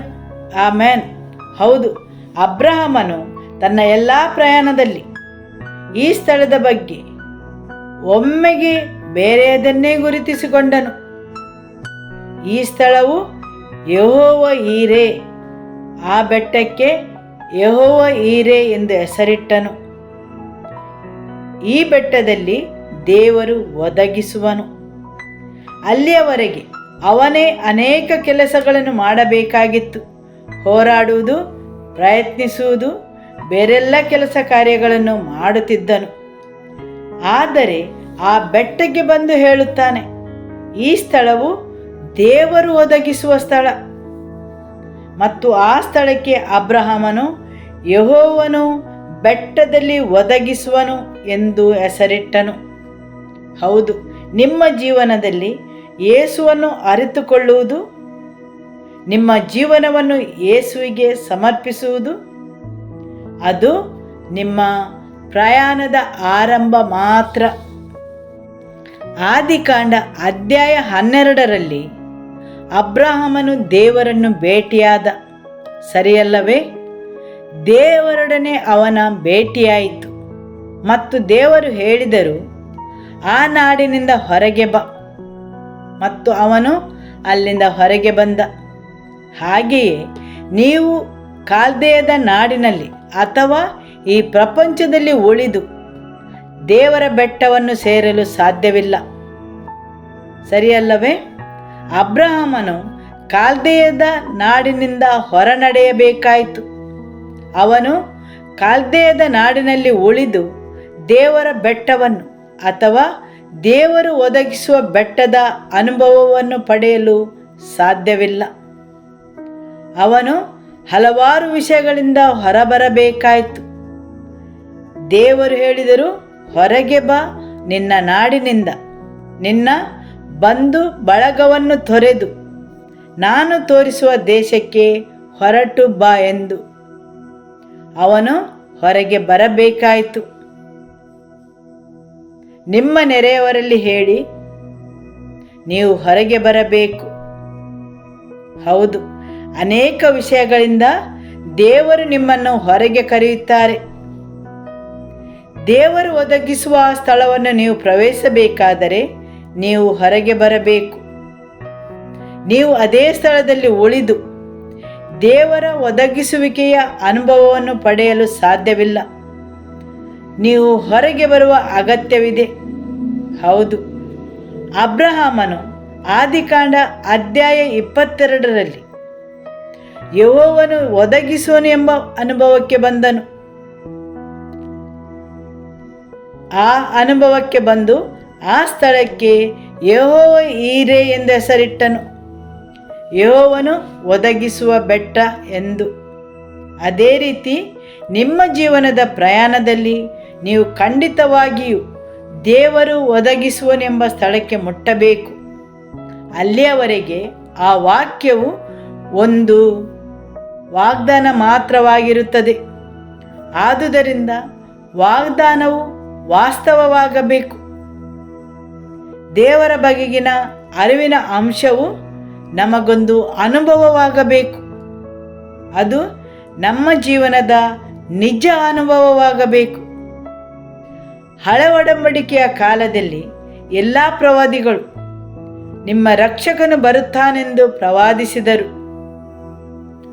ಅವರಲ್ಲಿ ಯಾರಾದರೊಬ್ಬರು ಆತನನ್ನು ನೋಡಿದರೆ ಇಲ್ಲ. ಆದರೆ ದೇವರು ನಿಶ್ಚಯಿಸಿದ ಸಮಯದಲ್ಲಿ ಮರಿಯಳು ಆತನನ್ನು ಹೊತ್ತುಕೊಂಡಳು. ಆಕೆಯು ಆತನನ್ನು ಹೊತ್ತುಕೊಂಡಿರುವಾಗ ಯಾರೂ ಆತನನ್ನು ನೋಡಲಿಲ್ಲ ಮತ್ತು ಅದು ಅಭಿವ್ಯಕ್ತಿಸುವ ಸಮಯ ಬಂತು. ಆಮೆನ್. ಅದೇ ರೀತಿ ನಿಮ್ಮ ಜೀವನದಲ್ಲಿ ನೀವು ಆ ಸ್ಥಳಕ್ಕೆ ಬರಬೇಕು. ದೇವರು ಒದಗಿಸುವನು ಎಂಬ ಸ್ಥಳಕ್ಕೆ. ಆಮೆನ್. ಹೇಗೆ ಅಬ್ರಹಾಮನು ದೇವರು ಒದಗಿಸುವುದನ್ನು ನೋಡಿದನೋ ಅದೇ ರೀತಿ ನಮ್ಮ ಜೀವನದಲ್ಲಿ ಮೊದಲು ನಾವು ಹೊರಬರಬೇಕು. ದೇವರ ಜೊತೆ ಅನ್ಯೋನ್ಯವಾಗಿರಲು ಅಡ್ಡಿಪಡಿಸುವ ಎಲ್ಲವುಗಳಿಂದ ದೇವರು ನಾವು ಹೊರಬರಬೇಕೆಂದು ಆಶಿಸುವ ಆ ಎಲ್ಲ ವಿಷಯಗಳಿಂದ ಮತ್ತು ಅಂತಹ ಪ್ರಯಾಣದಲ್ಲಿ ಮಾತ್ರ ದೇವರು ಒದಗಿಸುವನು ಎಂಬ ಅನುಭವಕ್ಕೆ ಬರುತ್ತೇವೆ. ಹಾಲೆಲೂಯ. ಅಬ್ರಹಾಮನು ಆಶೀರ್ವಾದಕ್ಕೆ ಪ್ರವೇಶಿಸುವ ವಾಗ್ದಾನವಿದೆ. ನೀವು ಕ್ರೈಸ್ತನವರಾದರೆ ನೀವು ಅಬ್ರಹಾಮನ ವಂಶಾವಳಿ. ಅಬ್ರಹಾಮನಲ್ಲಿದ್ದ ಆ ಆಶೀರ್ವಾದವನ್ನು ಸ್ವೀಕರಿಸಲು ಕರೆಯಲ್ಪಟ್ಟವರಾಗಿದ್ದೀರಿ. ಆದರೆ ಅದರ ಸಹಭಾಗಿಗಳಾಗಲು ಅಬ್ರಹಾಮನು ಮಾಡಿದ್ದನ್ನು ನಾವು ಮಾಡಬೇಕು. ಆಮೆನ್. ಸರಿಯಲ್ಲವೇ? ಹೌದು. ಅವನು ಮಾಡಿದ ಹಾಗೆ ಮಾಡದೆ ನೀವು ಹೇಗೆ ಅಲ್ಲಿ ಪ್ರವೇಶಿಸಲು ಸಾಧ್ಯ? ಜ್ಞಾನೋಕ್ತಿ ಅಧ್ಯಾಯ 21 ವಾಕ್ಯ 21. ನೀತಿ ಮತ್ತು ಕೃಪೆಗಳನ್ನು ಹುಡುಕುವವನು ಜೀವ ಮತ್ತು ಕೀರ್ತಿಗಳನ್ನು ಪಡೆಯುವನು. ಹೌದು. ಬೇರೆ ಕೆಲವು ಆವೃತ್ತಿಗಳು ಹೇಳುತ್ತವೆ ಅನ್ವೇಷಿಸುವುದು ಅಥವಾ ಬೆನ್ನಟ್ಟುವುದು, ಆತನನ್ನು ಹುಡುಕುವುದು. ನಿಮ್ಮ ಬಳಿಯಲ್ಲಿರುವವರಲ್ಲಿ ಹೇಳಿ ಬೆನ್ನಟ್ಟುವುದು. ಟ್ರೆಜರ್ ಹಂಟ್ ಎಂಬ ಒಂದು ಆಟವನ್ನು ಆಡುವುದನ್ನು ನೀವು ನೋಡುತ್ತೀರಿ. ಜನರು ಅಲ್ಲಿ ಇಲ್ಲಿ ಓಡಾಡಿ ಬೆನ್ನಟ್ಟಿ ಹೋಗುವುದನ್ನು. ಆ ಎಲ್ಲ ಚಟುವಟಿಕೆಗಳು ಆ ಖಜಾನೆಯು ಸಿಗುವವರೆಗೆ. ಸರಿಯಲ್ಲವೇ? ಅದನ್ನು ಬೆನ್ನಟ್ಟಿ ಹೋಗುವುದು. ದೇವರ ವಾಕ್ಯ ಹೇಳುತ್ತದೆ, ನೀತಿ ಮತ್ತು ಕೃಪೆಗಳನ್ನು ಹುಡುಕುವವನು ಜೀವ ಮತ್ತು ಕೀರ್ತಿ ಹಾಗೂ ಅಭಿವೃದ್ಧಿಯನ್ನು ಪಡೆಯುವನು. ಸರಿಯಲ್ಲವೇ? ಬೆನ್ನಟ್ಟುವಿಕೆ ಇದೆ. ಆಮೆನ್. ಕೀರ್ತನೆ 112 ವಾಕ್ಯ 5. ದಯಾಳುವಾಗಿ ಧನ ಸಹಾಯ ಮಾಡುವವನು, ತನ್ನ ಕಾರ್ಯಗಳನ್ನು ನೀತಿಯಿಂದ ನಡೆಸುವವನು ಭಾಗ್ಯವಂತನು. ಆಮೆನ್. NLT ಬೈಬಲ್ ಹೇಳುತ್ತದೆ, ಯಾರು ತನ್ನ ಕಾರ್ಯಗಳನ್ನು ನೀತಿಯಿಂದ ನಡೆಸುವುದು. ಬೇರೆ ಆವೃತ್ತಿಗಳು ಹೇಳುತ್ತವೆ ವ್ಯಾಪಾರವನ್ನು ನಡೆಸುವುದು, ದಾರಿಗಳನ್ನು ನಡೆಸುವುದು, ವ್ಯವಹಾರಗಳನ್ನು ನಡೆಸುವುದು. ಅಲ್ಲಿ ನಡೆಸುವಿಕೆ ಇದೆ, ಅದನ್ನು ಚೆನ್ನಾಗಿ ನಡೆಸುವುದು. ಹುಡುಕುವಿಕೆ ಮತ್ತು ನಡೆಸುವಿಕೆ. ಜ್ಞಾನೋಕ್ತಿ ಅಧ್ಯಾಯ 22 ವಾಕ್ಯ 4. ಧನ, ಮಾನ ಮತ್ತು ಜೀವಗಳು ದೀನಭಾವಕ್ಕೂ ಯೆಹೋವನ ಭಯಕ್ಕೂ ಫಲ. ದೀನಭಾವ ಮತ್ತು ದೇವರ ಭಯದ ಫಲವು ಧನ, ಮಾನ ಮತ್ತು ಜೀವ. ಹೌದಲ್ಲವೇ? ನಿಮ್ಮ ನೆರೆಯವರಲ್ಲಿ ಹೇಳಿ, ದೀನಭಾವ ಮತ್ತು ದೇವರ ಭಯದ ಫಲವು ಧನ, ಮಾನ ಮತ್ತು ಜೀವ. ಆಮೇನ್. ಕೀರ್ತನೆ 128 ವಾಕ್ಯ 1 ಮತ್ತು 2. ಯೆಹೋವನಲ್ಲಿ ಭಯಭಕ್ತಿಯುಳ್ಳವನಾಗಿ ಆತನ ಮಾರ್ಗಗಳಲ್ಲಿ ನಡೆಯುವವನು ಧನ್ಯನು. ನಿನ್ನ ಕಷ್ಟಾರ್ಜಿತವಾದ ನೀನೇ ಅನುಭವಿಸುವಿ, ನೀನು ಧನ್ಯನು, ನಿನಗೆ ಶುಭವಿರುವುದು. ಆಮೇನ್. ಹೌದು, ನಿಮಗೆ ಶುಭವಾಗಲು, ನೀವು ಧನ್ಯರಾಗಲು, ನಿಮ್ಮ ಕಷ್ಟಾರ್ಜಿತವನ್ನು ಅನುಭವಿಸಲು ನೀವು ಏನು ಮಾಡಬೇಕು? ನಿಮ್ಮಲ್ಲಿ ದೇವರ ಭಯಭಕ್ತಿ ಇರಬೇಕು. ಆದುದರಿಂದ ನೀವು ಸಂತೋಷವಾಗಿಲ್ಲವಾದರೆ ನಿಮ್ಮನ್ನೇ ಪರೀಕ್ಷಿಸಿಕೊಳ್ಳಿ. ನಿಮ್ಮ ಕಷ್ಟಾರ್ಜಿತವನ್ನು ತಿನ್ನಲು ಸಿಗಲಿಲ್ಲವಾದರೆ ನಿಮ್ಮನ್ನೇ ಪರೀಕ್ಷಿಸಿಕೊಳ್ಳಿ. ಆಮೇನ್. ದೇವರ ವಾಕ್ಯವನ್ನು ಆನಂದಿಸುತ್ತೀರಾ? ಹಾಲೆಲೂಯ. ಧರ್ಮೋಪದೇಶ ಕಾಂಡ ಅಧ್ಯಾಯ 8 ವಾಕ್ಯ 18. ಆದುದರಿಂದ ನಿಮ್ಮ ದೇವರಾದ ಯೆಹೋವನು ತಾನೇ ನಿಮ್ಮ ಪೂರ್ವಿಕರಿಗೆ ಪ್ರಮಾಣಪೂರ್ವಕವಾಗಿ ಮಾಡಿದ ವಾಗ್ದಾನವನ್ನು ಈಗ ನಿಮ್ಮ ಅನುಭವಕ್ಕೆ ಬಂದ ರೀತಿಯಲ್ಲಿ ನೆರವೇರಿಸುವವನಾಗಿ ನಿಮಗೆ ಇಷ್ಟು ಭಾಗ್ಯವನ್ನು ಸಂಪಾದಿಸುವುದಕ್ಕೆ ಸಾಮರ್ಥ್ಯವನ್ನು ಕೊಟ್ಟವನೆಂದು ಜ್ಞಾಪಕ ಮಾಡಿಕೊಳ್ಳಿರಿ. ನೀವು ಜ್ಞಾಪಕ ಮಾಡಿಕೊಳ್ಳಿರಿ. ನಿಮ್ಮ ಬಳಿಯಲ್ಲಿರುವವರಲ್ಲಿ ಹೇಳಿ, ಜ್ಞಾಪಕ ಮಾಡಿರಿ, ಜ್ಞಾಪಕ ಮಾಡಿಕೊಳ್ಳಿರಿ. ಅಂದರೆ ಅಂಗೀಕರಿಸುವುದು, ಕೃತಜ್ಞತರಾಗಿರುವುದು.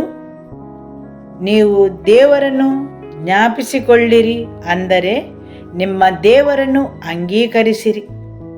ಆತನು ಮಾಡಿದ ಎಲ್ಲ ಕಾರ್ಯಗಳಿಗೆ ಕೃತಜ್ಞತರಾಗುವುದು. ದೇವರ ವಾಕ್ಯ ಹೇಳುತ್ತದೆ, ಇಷ್ಟು ಐಶ್ವರ್ಯವನ್ನು ಸಂಪಾದಿಸಲು ದೇವರು ನಿಮಗೆ ಸಾಮರ್ಥ್ಯವನ್ನು ಕೊಟ್ಟವನೆಂದು. ಹೌದು, ನಿಮ್ಮ ಕೈಯ ಕೆಲಸದಿಂದ ಸಂಪಾದಿಸಿದಲ್ಲ, ಅಥವಾ ನಿಮ್ಮ ಪ್ರಯತ್ನದಿಂದ, ನಿಮ್ಮ ಕುಶಲತೆಯಿಂದ ಅಲ್ಲ. ಆದರೆ ದೇವರ ವಾಕ್ಯ ಹೇಳುತ್ತದೆ, ಇಷ್ಟು ಐಶ್ವರ್ಯವನ್ನು ಸಂಪಾದಿಸಲು ದೇವರು ನಿಮಗೆ ಸಾಮರ್ಥ್ಯವನ್ನು ಕೊಟ್ಟವನೆಂದು. ಹೌದಲ್ಲವೇ? ಇದು ಈ ತಿಂಗಳು ಹಣಕಾಸಿನ ವರ್ಷ ಆದುದರಿಂದ, ಆರ್ಥಿಕ ವರ್ಷ ಆದುದರಿಂದ ಪಾಸ್ಟರ್ ರಾಜೇಶ್ ಅವರು ಐಶ್ವರ್ಯಬದ್ಧ ಬಗ್ಗೆ ಮಾತಾಡಿದರು. ವಿಶ್ವಾಸಿಗಳ ದೊಡ್ಡ ಪ್ರಮಾಣದ ಪ್ರಾರ್ಥನೆ ಎಂದರೆ ಆರ್ಥಿಕ ಸ್ವಾತಂತ್ರ್ಯಕ್ಕೋಸ್ಕರ ಅಥವಾ ಅನೇಕ ರೀತಿಯ ಹಣಕಾಸಿನ ಅಗತ್ಯದ ಬಗ್ಗೆ, ಸರಿಯಲ್ಲವೇ? ಶೇಕಡಾವಾರು ಆಗಿ ನೋಡಿದರೆ ಪ್ರಾರ್ಥನೆಯಲ್ಲಿ ಬಹುಪಾಲು ಜನರ ಬೇಡಿಕೆ ಎಂದರೆ ಹಣಕಾಸಿನ ಆಶೀರ್ವಾದ, ಸರಿಯಲ್ಲವೇ? ಬಹುಪಾಲು ಪ್ರಾರ್ಥನೆಗಳು ಅದಕ್ಕೆ ಹೊಂದಿಕೊಂಡೇ ಇರುತ್ತವೆ. ಅನೇಕ ಆತಂಕಗಳು, ಕುಟುಂಬದ ಸಮಸ್ಯೆಗಳು, ದಂಪತಿಗಳ ನಡುವೆ ಜಗಳಕ್ಕೆ ಕಾರಣಗಳು, ಅದೇ ರೀತಿ ಅನೇಕ ಸಮಸ್ಯೆಗಳು ಬರುವುದು ಹಣಕಾಸಿನಿಂದಾಗಿ ಅಥವಾ ಐಶ್ವರ್ಯದಿಂದಾಗಿ, ಸರಿಯಲ್ಲವೇ? ದೇವರ ವಾಕ್ಯ ಹೇಳುತ್ತದೆ, ಐಶ್ವರ್ಯವನ್ನು ಸಂಪಾದಿಸಲು ದೇವರು ನಿಮಗೆ ಸಾಮರ್ಥ್ಯವನ್ನು ಕೊಟ್ಟವನೆಂದು. ಹಳೆಯ ಕಾಲದ ಯೆಹೂದ್ಯರ ನಂಬಿಕೆ ಎಂದರೆ ಒಬ್ಬ ಶ್ರೀಮಂತ ಮನುಷ್ಯನು ದೇವರಿಂದ ಆಶೀರ್ವದಿಸಲ್ಪಟ್ಟವನು, ದೇವರ ಒಲವು ಪಡೆದವನು ಎಂದು. ಈಗಿನ ಕಾಲದಲ್ಲೂ ಅದೇ ರೀತಿ ನಂಬುತ್ತಾರೆ, ಸರಿಯಲ್ಲವೇ? ಯಾರು ಹಣಕಾಸಿನ ಸ್ಥಿತಿಯಲ್ಲಿ ಉತ್ತಮ ದರ್ಜೆಯಲ್ಲಿರುತ್ತಾರೆ ಅವರು ದೇವರಿಂದ ಆಶೀರ್ವದಿಸಲ್ಪಟ್ಟವರು, ದೇವರ ಒಲವನ್ನು ಪಡೆದವರು ಆಗಿರುತ್ತಾರೆ. ಪ್ರತಿಯೊಂದು ಪದ್ಧತಿಯಲ್ಲೂ ಅದೇ ರೀತಿ ಪರಿಗಣಿಸುತ್ತಾರೆ. ಆ ವರ್ಗದ ಜನರ ಬಳಿ ಬಂದು ಯೇಸು ಹೇಳುತ್ತಾರೆ, ಏನೆಂದು ಹೇಳುತ್ತಾರೆ? ಮತ್ತಾಯ ಅಧ್ಯಾಯ 19 ವಾಕ್ಯ 23 ಮತ್ತು 24. ಆಗ ಯೇಸು ತನ್ನ ಶಿಷ್ಯರಿಗೆ, ಐಶ್ವರ್ಯವಂತನು ಪರಲೋಕ ರಾಜ್ಯದಲ್ಲಿ ಸೇರುವುದು ಕಷ್ಟ ಎಂದು ನಿಮಗೆ ಸತ್ಯವಾಗಿ ಹೇಳುತ್ತೇನೆ. ಐಶ್ವರ್ಯವಂತನು ದೇವರ ರಾಜ್ಯದಲ್ಲಿ ಸೇರುವುದಕ್ಕಿಂತ ಒಂಟೆಯು ಸೂಜಿಯ ಕಣ್ಣಿನಲ್ಲಿ ನುಗ್ಗುವುದು ಸುಲಭ ಎಂದು ನಿಮಗೆ ತಿರುಗಿ ಹೇಳುತ್ತೇನೆ ಅಂದನು. ಶ್ರೀಮಂತ ವರ್ಗದ ಜನರು ದೇವರಿಂದ ಆಶೀರ್ವದಿಸಲ್ಪಟ್ಟವರು ಅಥವಾ ದೇವರ ಒಲವಿಗೆ ಪಾತ್ರರಾದವರು ಅಥವಾ ದೇವರ ಜೊತೆ ಆತ್ಮಿಕ ಸಂಬಂಧವಿದೆ ಎಂದು ಭಾವಿಸಿದ ಜನರ ಬಗ್ಗೆ ಯೇಸು ಹೇಳುತ್ತಾರೆ, ಅನೇಕ ವರ್ಷಗಳವರೆಗೆ ನಾನು ನಿಜವಾಗಿ ಸೂಜಿಯ ಕಣ್ಣೆಂದು ಭಾವಿಸಿದ್ದೆ. ಒಂಟೆಯು ಅದರ ಮೂಲಕ ಹಾದು ಹೋಗಬೇಕೆಂದು. ಆದರೆ ನಂತರ ನನಗೆ ತಿಳಿಯಿತು, ಯೆರೂಸಲೇಮಿನಲ್ಲಿರುವ ಒಂದು ದ್ವಾರದ ಹೆಸರೆಂದು. ನಿಮ್ಮಲ್ಲಿ ಯಾರಿಗಾದರೂ ತಿಳಿದಿದೆಯೇ? ಒಂಟೆಯು ತನ್ನ ಎಲ್ಲ ಸರಂಜಾಮುಗಳನ್ನು ಹೊತ್ತುಕೊಂಡು ಆ ಗೇಟಿನಿಂದ ದಾಟಿ ಹೋಗಲು ಅಸಾಧ್ಯವಾಗಿತ್ತು. ನೀವು ಅನೇಕ ಸಲ ವಿಷಯಗಳನ್ನು ಹೊತ್ತುಕೊಂಡು ಆ ದ್ವಾರದ ಮೂಲಕವಾಗಿ ದೇವರ ಬಳಿ ಸಾರಲು ಸಾಧ್ಯವಿಲ್ಲ.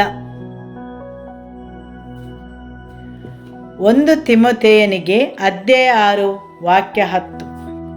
ಹಣದಾಸೆಯು ಸಕಲ ವಿಧವಾದ ಕೆಟ್ಟತನಕ್ಕೆ ಮೂಲವಾಗಿದೆ. ಕೆಲವರು ಅದಕ್ಕಾಗಿ ಆತುರಪಟ್ಟು ಅದರಿಂದ ಕ್ರಿಸ್ತ ನಂಬಿಕೆಯನ್ನು ಬಿಟ್ಟು ಅಲೆದಾಡಿ ಅನೇಕ ವೇದನೆಗಳಿಂದ ತಮ್ಮನ್ನು ತಿವಿಸಿಕೊಳ್ಳುತ್ತಾರೆ. ಆಮೆನ್. ಅನೇಕ ವರ್ಷ ಹಣವೇ ಎಲ್ಲ ಕೆಟ್ಟತನಕ್ಕೆ ಮೂಲವೆಂದು ನಾನು ಭಾವಿಸಿದ್ದೆ. ಹಣವು ಎಲ್ಲ ಕೆಟ್ಟತನಕ್ಕೆ ಮೂಲವಲ್ಲ, ಆದರೆ ಹಣದಾಸೆಯು ಎಲ್ಲ ಕೆಟ್ಟತನಕ್ಕೆ ಮೂಲವಾಗಿದೆ. ಹಣವು ತಟಸ್ಥವಾಗಿದೆ, ಆದರೆ ಹಣದಾಸೆಯು ಎಲ್ಲ ಸಮಸ್ಯೆಗಳಿಗೆ ಕಾರಣವಾಗಿ ಆ ದ್ವಾರವನ್ನು ಪ್ರವೇಶಿಸಲು ಬಿಡುವುದಿಲ್ಲ. ಯಾಕೆಂದರೆ ದೇವರ ವಾಕ್ಯವು ಹೇಳುತ್ತದೆ, ಹಣದಾಸೆಯು ಸಕಲ ವಿಧವಾದ ಕೆಟ್ಟತನಕ್ಕೆ ಮೂಲವಾಗಿದೆ. ಕೆಲವರು ಅದಕ್ಕಾಗಿ ಆತುರಪಟ್ಟು ಅದರಿಂದ ಕ್ರಿಸ್ತ ನಂಬಿಕೆಯನ್ನು ಬಿಟ್ಟು ಅಲೆದಾಡಿ, ಹೌದು, ಹಣದಾಸೆಯು ನೀವು ಅಲೆದಾಡುವಂತೆ ಮಾಡಿ ಕ್ರಿಸ್ತ ನಂಬಿಕೆಯನ್ನು ಬಿಡುವಂತೆ ಮಾಡುತ್ತದೆ. ಆದುದರಿಂದ ಈ ವಾಕ್ಯವನ್ನು ಹೇಳುವುದು ಕ್ರೈಸ್ತ ವಿಶ್ವಾಸದಿಂದ ಬದುಕುವವರ ಬಗ್ಗೆ, ಸರಿಯಲ್ಲವೇ? ಹಣದಾಸೆಯು ಯಾರನ್ನಾದರೂ ತಪ್ಪು ಮಾಡುವಂತೆ ಮಾಡುತ್ತದೆ ಹಾಗೂ ಕ್ರಿಸ್ತ ನಂಬಿಕೆಯಿಂದ ದೂರ ಸರಿಯುವಂತೆ ಮಾಡಲು ಶಕ್ತವಾಗಿದೆ. ಅಂತಹ ಶಕ್ತಿಯು ಹಣಕ್ಕೆ ಇದೆ. ಹಣವು ಒಬ್ಬ ವಿಶ್ವಾಸಿಯು ತಪ್ಪು ಮಾಡಿ ಕ್ರಿಸ್ತ ನಂಬಿಕೆಯಿಂದ ದೂರ ಸರಿಯುವಂತೆ ಮಾಡುತ್ತದೆ. ಮುಂದುವರಿಸಿ ಹೇಳುತ್ತದೆ, ಅನೇಕ ವೇದನೆಗಳಿಂದ ತಮ್ಮನ್ನು ತಿವಿಸಿಕೊಳ್ಳುತ್ತಾರೆ. ಆದುದರಿಂದ ಹಣದಾಸೆಯು ವೇದನೆಗಳಿಂದ ನಿಮ್ಮನ್ನು ತಿವಿಯಬಹುದು. ಅದು ನೀವು ತಪ್ಪು ಮಾಡುವಂತೆ ಮಾಡಿ ಕ್ರಿಸ್ತ ನಂಬಿಕೆಯಿಂದ ದೂರ ಸರಿಯುವಂತೆ ಮಾಡುತ್ತದೆ. ದೇವರ ವಾಕ್ಯವು ಹೇಳುತ್ತದೆ, ಹಣದಾಸೆಯು ಸಕಲ ವಿಧವಾದ ಕೆಟ್ಟತನಕ್ಕೆ ಮೂಲವಾಗಿದೆ. ಹಣವಲ್ಲ, ಆದರೆ ಹಣದ ಆಸೆಯು. ದೇವರು ಹಣವನ್ನು ಉಪಯೋಗಿಸುತ್ತಾರೆ, ಸರಿಯಲ್ಲವೇ? ಮತ್ತಾಯ ಅಧ್ಯಾಯ 6 ವಾಕ್ಯ 24.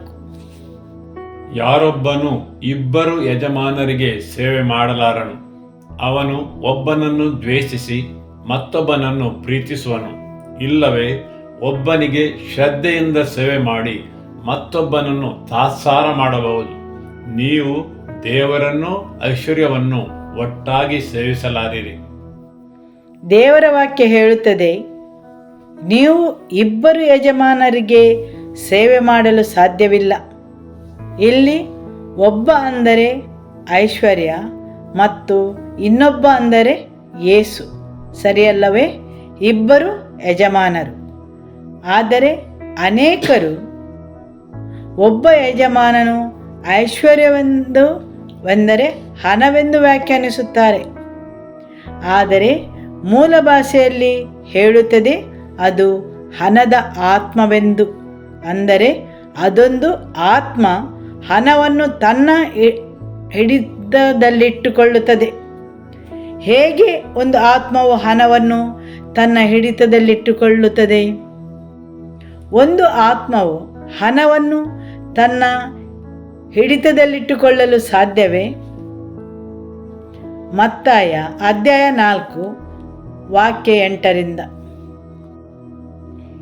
ಬಳಿಕ ಸೈತಾನನು ಆತನನ್ನು ಬಹಳ ಎತ್ತರವಾದ ಬೆಟ್ಟಕ್ಕೆ ಕರೆದುಕೊಂಡು ಹೋಗಿ ಪ್ರಪಂಚದ ಎಲ್ಲ ರಾಜ್ಯಗಳನ್ನು ಅವುಗಳ ವೈಭವವನ್ನು ಆತನಿಗೆ ತೋರಿಸಿ, ಯೇಸುವಿಗೆ, ನೀನು ನನಗೆ ಅಡ್ಡ ಬಿದ್ದು ನನ್ನನ್ನು ಆರಾಧಿಸಿದರೆ ಇವುಗಳನ್ನೆಲ್ಲ ನಿನಗೆ ಕೊಡುವೆನು ಅಂದನು. ಯೇಸು ಅವನಿಗೆ, ಸೈತಾನನೇ, ನೀನು ತೊಲಗಿ ಹೋಗು, ನಿನ್ನ ದೇವರಾಗಿರುವ ಕರ್ತನ ಮಾತ್ರ ಆರಾಧಿಸಬೇಕು, ಆತನೊಬ್ಬನನ್ನೇ ಸೇವಿಸಬೇಕು ಎಂಬುದಾಗಿ ಬರೆದಿದೆಯಲ್ಲ ಎಂದು ಹೇಳಿದನು. ಇಲ್ಲಿ ಸೈತಾನನು ಬಂದು ಯೇಸುವಿನಲ್ಲಿ ಏನನ್ನು ಹೇಳಿದನು? ನೀನು ನನಗೆ ಅಡ್ಡ ಬಿದ್ದು ಆರಾಧಿಸಿದರೆ. ಸೈತಾನನು ಯೇಸುವಿಗೆ ಸಾಮ್ರಾಜ್ಯಗಳ ವೈಭವವನ್ನು ತೋರಿಸಿದನು.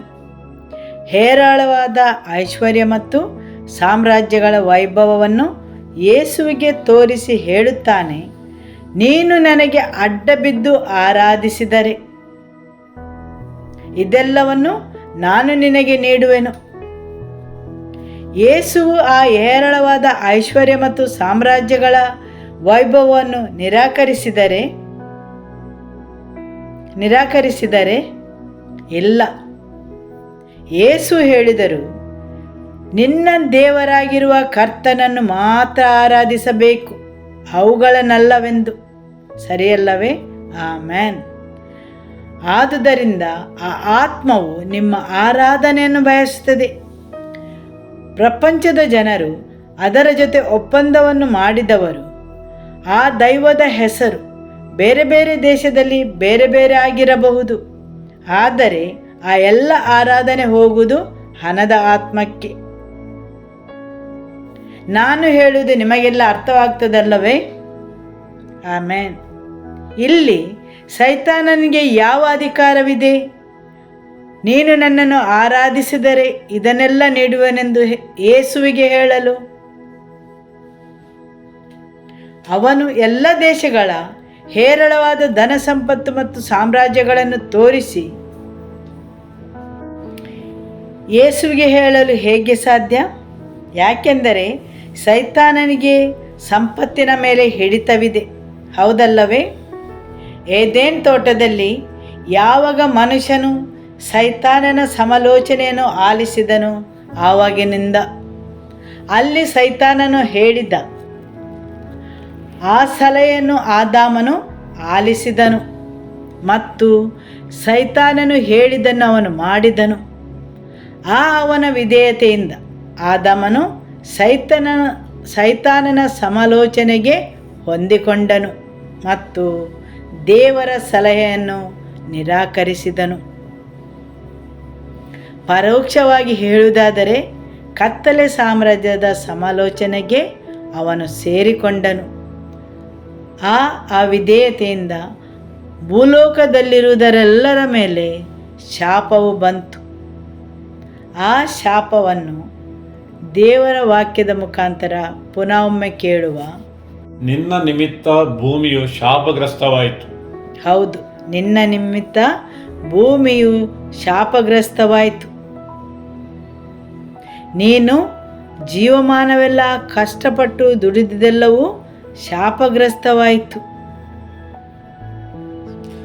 ನಿನ್ನ ಜೀವಮಾನವೆಲ್ಲ ಕಷ್ಟಪಟ್ಟು ಬೆವರು ಸುರಿಸಿ ದುಡಿದು ಭೂಮಿಯ ಹುಟ್ಟುವಳಿಯನ್ನು ತಿನ್ನಬೇಕು. ಹೌದು, ಇವತ್ತಿನವರೆಗೂ ಸಹ ಜನರು ಯಾಕೆ ದುಡಿಯಬೇಕು? ಗೇಣು ಹೊಟ್ಟೆಗಾಗಿ ಮತ್ತು ತುಂಡು ಬಟ್ಟೆಗಾಗಿ ಹಾಗೂ ದಿನನಿತ್ಯದ ಅಗತ್ಯಗಳಿಗಾಗಿ, ಸರಿಯಲ್ಲವೇ? ಯಾಕೆ ಜನರು ನಿದ್ದೆ ಕಳೆದು ಎಲ್ಲ ಶ್ರಮ ಪಡುತ್ತಾರೆ, ದುಡಿಯುತ್ತಾರೆ? ಇಡೀ ದಿನ ಯಾಕೆ ಕಷ್ಟಪಡುತ್ತಾರೆ? ಆಹಾರ ಮತ್ತು ಬಟ್ಟೆಗಾಗಿ, ಸರಿಯಲ್ಲವೇ? ದೇವರ ವಾಕ್ಯ ಹೇಳುತ್ತದೆ, ಅದು ಮನುಷ್ಯನಿಗೆ ಶಾಪವಾಯಿತು. ಯಾವುದು ಶಾಪಗ್ರಸ್ತವಾಯಿತು? ಭೂಮಿಯಿಂದ ಮನುಷ್ಯನು ಪಡೆಯುವುದೆಲ್ಲವೂ. ಆದುದರಿಂದ ಪ್ರಪಂಚದ ವ್ಯವಸ್ಥೆಯು ಭ್ರಷ್ಟಗೊಂಡು ಶಾಪದ ಅಧೀನಕ್ಕೆ ಬಂತು. ಮನುಷ್ಯನು ಅವಿಧೇಯನಾದ ತತ್ವಗಳು ಮನುಷ್ಯನ ವಿರುದ್ಧ ಹೋರಾಡುತ್ತವೆ. ಅದರೊಂದಿಗೆ ಆತ್ಮವು ಮನುಷ್ಯನ ವಿರುದ್ಧ ಹೋರಾಡುತ್ತದೆ. ಉಲ್ಲಂಘಿಸಿದ ಆ ವಿಷಯಗಳಿಂದ ಪ್ರದೇಶದಿಂದ ಯಾವುದು ದೇವರ ತತ್ವವನ್ನು ನಾವು ಉಲ್ಲಂಘಿಸುತ್ತೇವೆ, ಅದೇ ತತ್ವವು ಮನುಷ್ಯನ ವಿರುದ್ಧ ಹೋರಾಡುತ್ತದೆ. ಸರಿಯಲ್ಲವೇ? ಆಮೇನ್. ಭೂಲೋಕವು ಶಾಪಗ್ರಸ್ತವಾದಾಗ ಆದಿಕಾಂಡ ಅಧ್ಯಾಯ 4ರಲ್ಲಿ ಆದಮನ ಮಕ್ಕಳು ದೇವರ ಬಳಿ ಬರುತ್ತಾರೆ. ಅವರು ಏನು ಮಾಡುತ್ತಿದ್ದರು?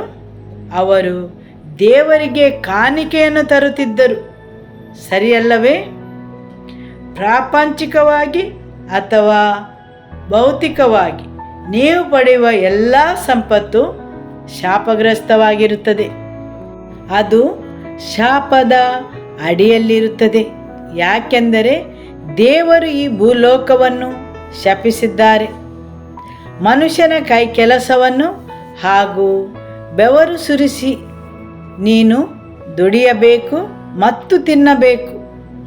ಪ್ರತಿಯೊಂದರಲ್ಲೂ ಶ್ರಮ, ಕಷ್ಟಪಟ್ಟು ದುಡಿಯಬೇಕು. ಯಾಕೆಂದರೆ ಭೂಲೋಕದ ಪೂರ್ಣ ವ್ಯವಸ್ಥೆಯು ಒಂದು ಶಾಪದ ಅಧೀನದಲ್ಲಿದೆ. ಹಾಗಾದರೆ ಆ ಶಾಪದಿಂದ ಹೇಗೆ ಹೊರಬರುವುದು? ಆದಿಕಾಂಡ ಅಧ್ಯಾಯ 4 ವಾಕ್ಯ 3 ಮತ್ತು 4. ಕಾಲಾಂತರದಲ್ಲಿ ಕಾಯಿನನು ಹೊಲದ ಬೆಳೆಯಲ್ಲಿ ಕೆಲವನ್ನು ತಂದು ಯೆಹೋವನಿಗೆ ಕಾಣಿಕೆಯಾಗಿ ಸಮರ್ಪಿಸಿದನು. ಹೇಬೆಲನು ಹಾಗೆಯೇ ತನ್ನ ಹಿಂಡಿನಿಂದ ಚೊಚ್ಚಲ ಕುರಿಗಳನ್ನು ಕಾಣಿಕೆಯಾಗಿ ತಂದು ಅವುಗಳ ಕೊಬ್ಬನ್ನು ಹೋಮ ಮಾಡಿದನು. ಯೆಹೋವನು ಹೇಬೆಲನನ್ನು ಅವನ ಕಾಣಿಕೆಯನ್ನು ಮೆಚ್ಚಿಕೊಂಡನು. ಆದುದರಿಂದ ಇಲ್ಲಿ ಇಬ್ಬರಿಗೂ ಸಮಾನವಾದ ಮಾಹಿತಿ ಇದೆ. ಸರಿಯಲ್ಲವೇ? ಇಬ್ಬರಿಗೂ ಮಾಹಿತಿ ಇದೆ. ಆ ಮಾಹಿತಿ ಯಾವುದು? ದೇವರ ಬಳಿಗೆ ಬರುವಾಗ ಕಾಣಿಕೆಯನ್ನು ಸಮರ್ಪಿಸಬೇಕೆಂದು. ಯಾಕೆಂದರೆ ಶಾಪವು ಪರಿಹರಿಸಲ್ಪಡುವುದು. ಅದನ್ನು ಅವರು ಎಲ್ಲಿಂದ ಕಲಿತರು? ಅವರಿಗೆ ಯಾರು ಕಲಿಸಿದರು? ಮೋಸೆಯ ಆಜ್ಞೆಗಳು ಆವಾಗ ಇರಲಿಲ್ಲ. ಹಾಗಾದರೆ ಅವರಿಗೆ ಯಾರು ಕಲಿಸಿದರು? ದೇವರೇ ಆದಾಮ ಮತ್ತು ಹವ್ವಳಿಗೆ ಕಲಿಸಿರಬಹುದು. ಆಮೇನ್. ದೇವರು ಅವರಿಗೆ ಒಂದು ರಕ್ತ ಬಲಿದಾನವನ್ನು ಸಮರ್ಪಿಸಬೇಕೆಂದು ಕಲಿಸಿರಬಹುದು. ಕುರಿಮರಿಯನ್ನು ಕೊಂದು ರಕ್ತವನ್ನು ಸುರಿಸಿ ತೋರಿಸಿರಬಹುದು. ರಕ್ತದ ಮುಖಾಂತರ ಮಾತ್ರ ಶಾಪದಿಂದ ಬಿಡುಗಡೆ ಎಂದು. ಆ ಪರಾಕಾಷ್ಠೆಯು ಕಾಲ್ವರಿ ಬೆಟ್ಟದಲ್ಲಿ ಮಾತ್ರ ಜರುಗುವುದೆಂದು. ಹೌದು, ಕಾಲ್ವರಿ ಬೆಟ್ಟದಲ್ಲಿ ಯೇಸುವಿನ ರಕ್ತವನ್ನು ಸುರಿಸುವ ಮೊದಲು ಪ್ರತಿಯೊಬ್ಬ ಯೆಹೂದ್ಯನು ವರ್ಷಕ್ಕೊಮ್ಮೆ ಒಂದು ಕುರಿಮರಿಯನ್ನು ಹೊರಾಂಗಣಕ್ಕೆ ತಂದು ಅಲ್ಲಿ ಕೊಂದು ಅದರ ರಕ್ತವನ್ನು ಸುರಿಸಬೇಕಿತ್ತು. ಪ್ರತಿ ವರ್ಷ ಒಂದು ಕುರಿಮರಿಯನ್ನು ತಂದು ಅದರ ಮೇಲೆ ಕೈ ಇಟ್ಟು ಪ್ರಾರ್ಥನೆ ಮಾಡಿ ಅದರ ಬಲಿದಾನ ಮಾಡಬೇಕಿತ್ತು. ಆದುದರಿಂದ ರಕ್ತ ಬಲಿದಾನವು ದೇವರ ಬೇಡಿಕೆಯಾಗಿತ್ತು. ಆ ಶಾಪದಿಂದ ಮುಕ್ತಿ ಹೊಂದಲು ಅಥವಾ ಒಂದು ಶಾಪವನ್ನು ಆಶೀರ್ವಾದವಾಗಿ ಪರಿವರ್ತಿಸಲು. ಶಾಪದ ವ್ಯವಸ್ಥೆಯಿಂದ ದೇವರ ವ್ಯವಸ್ಥೆಗೆ ವರ್ಗಾಯಿಸಲು ಅಥವಾ ಆಶೀರ್ವಾದದ ವ್ಯವಸ್ಥೆಗೆ. ಸರಿಯಲ್ಲವೇ? ಅರ್ಥವಾಗ್ತದಲ್ಲವೇ? ಆಮೇನ್. ದೇವರು ಆದೇಶಿಸಿದ ವ್ಯವಸ್ಥೆಯ ಮುಖಾಂತರ ಯಾವುದು ಶಾಪವಾಗಿತ್ತು ಅದನ್ನು ಆಶೀರ್ವಾದವಾಗಿ ಪ್ರವರ್ತಿಸಲು ಸಾಧ್ಯ. ದೇವರು ಹೇಳಿದರು ಅದನ್ನೊಂದು ಬಲಿದಾನದ ಮುಖಾಂತರ ಸಾಧ್ಯವೆಂದು. ಸರಿಯಲ್ಲವೇ? ಹಳೆ ಒಡಂಬಡಿಕೆಯ ಸಮಯದಲ್ಲಿ ಅವರೊಂದು ಕುರಿಮರಿಯನ್ನು ತರಬೇಕಿತ್ತು. ಇತಿಹಾಸದ ಪೂರ್ವದ ಸಮಯದಲ್ಲಿ ಬೆಳ್ಳಿ ಬಂಗಾರ ಮತ್ತು ನಾಣ್ಯಗಳಿಗೆ ಬೆಲೆ ಇತ್ತು. ಸಂಪತ್ತು ಎಂದರೆ ಭೂಪ್ರದೇಶ, ದನಕರು, ಕುರಿಗಳು ಹಾಗೂ ಅವರು ಹೊಂದಿಕೊಂಡಿದ್ದ ಪ್ರಾಣಿಗಳು. ಅದು ಅವರ ಸಂಪತ್ತಾಗಿತ್ತು. ಹಾಗೆ ಅವರು ತಮ್ಮ ಧನ ಸಂಪತ್ತನ್ನು ದೇವರ ಬಳಿಗೆ ತರಬೇಕಿತ್ತು. ಶಾಪದಿಂದ ಪರಿವರ್ತನೆಗೊಳ್ಳಲು ಅವರು ಏನನ್ನಾದರೂ ಮಾಡಬೇಕಿತ್ತು. ಶಾಪದಿಂದ ಅಥವಾ ಹಣದ ಆತ್ಮದ ವ್ಯವಸ್ಥೆಯಿಂದ ಬಿಡುಗಡೆ ಹೊಂದಿ ದೇವರ ವ್ಯವಸ್ಥೆಗೆ ಬರಲು ಅವರು ಏನನ್ನಾದರೂ ಮಾಡಬೇಕಿತ್ತು. ಸರಿಯಲ್ಲವೇ? ಮೋಸೆಯ ಕಾಲದಲ್ಲಿ ದೇವರು ಮೋಸೆಗೆ ಹೇಳಿದರು, ಜನರು ದಶಮಾಂಶವನ್ನು ತರಬೇಕೆಂದು. ದೇವರು ಯಾಕೆ ಆ ಬೇಡಿಕೆಯನ್ನು ಇಟ್ಟರು? ಯಾಕೆಂದರೆ ದೇವರಿಗೆ ಹಣದ ಅಗತ್ಯವಿದೆಯೇ? ದೇವರಿಗೆ ನಿಮ್ಮ ಹಣದ ಅಗತ್ಯವಿಲ್ಲ.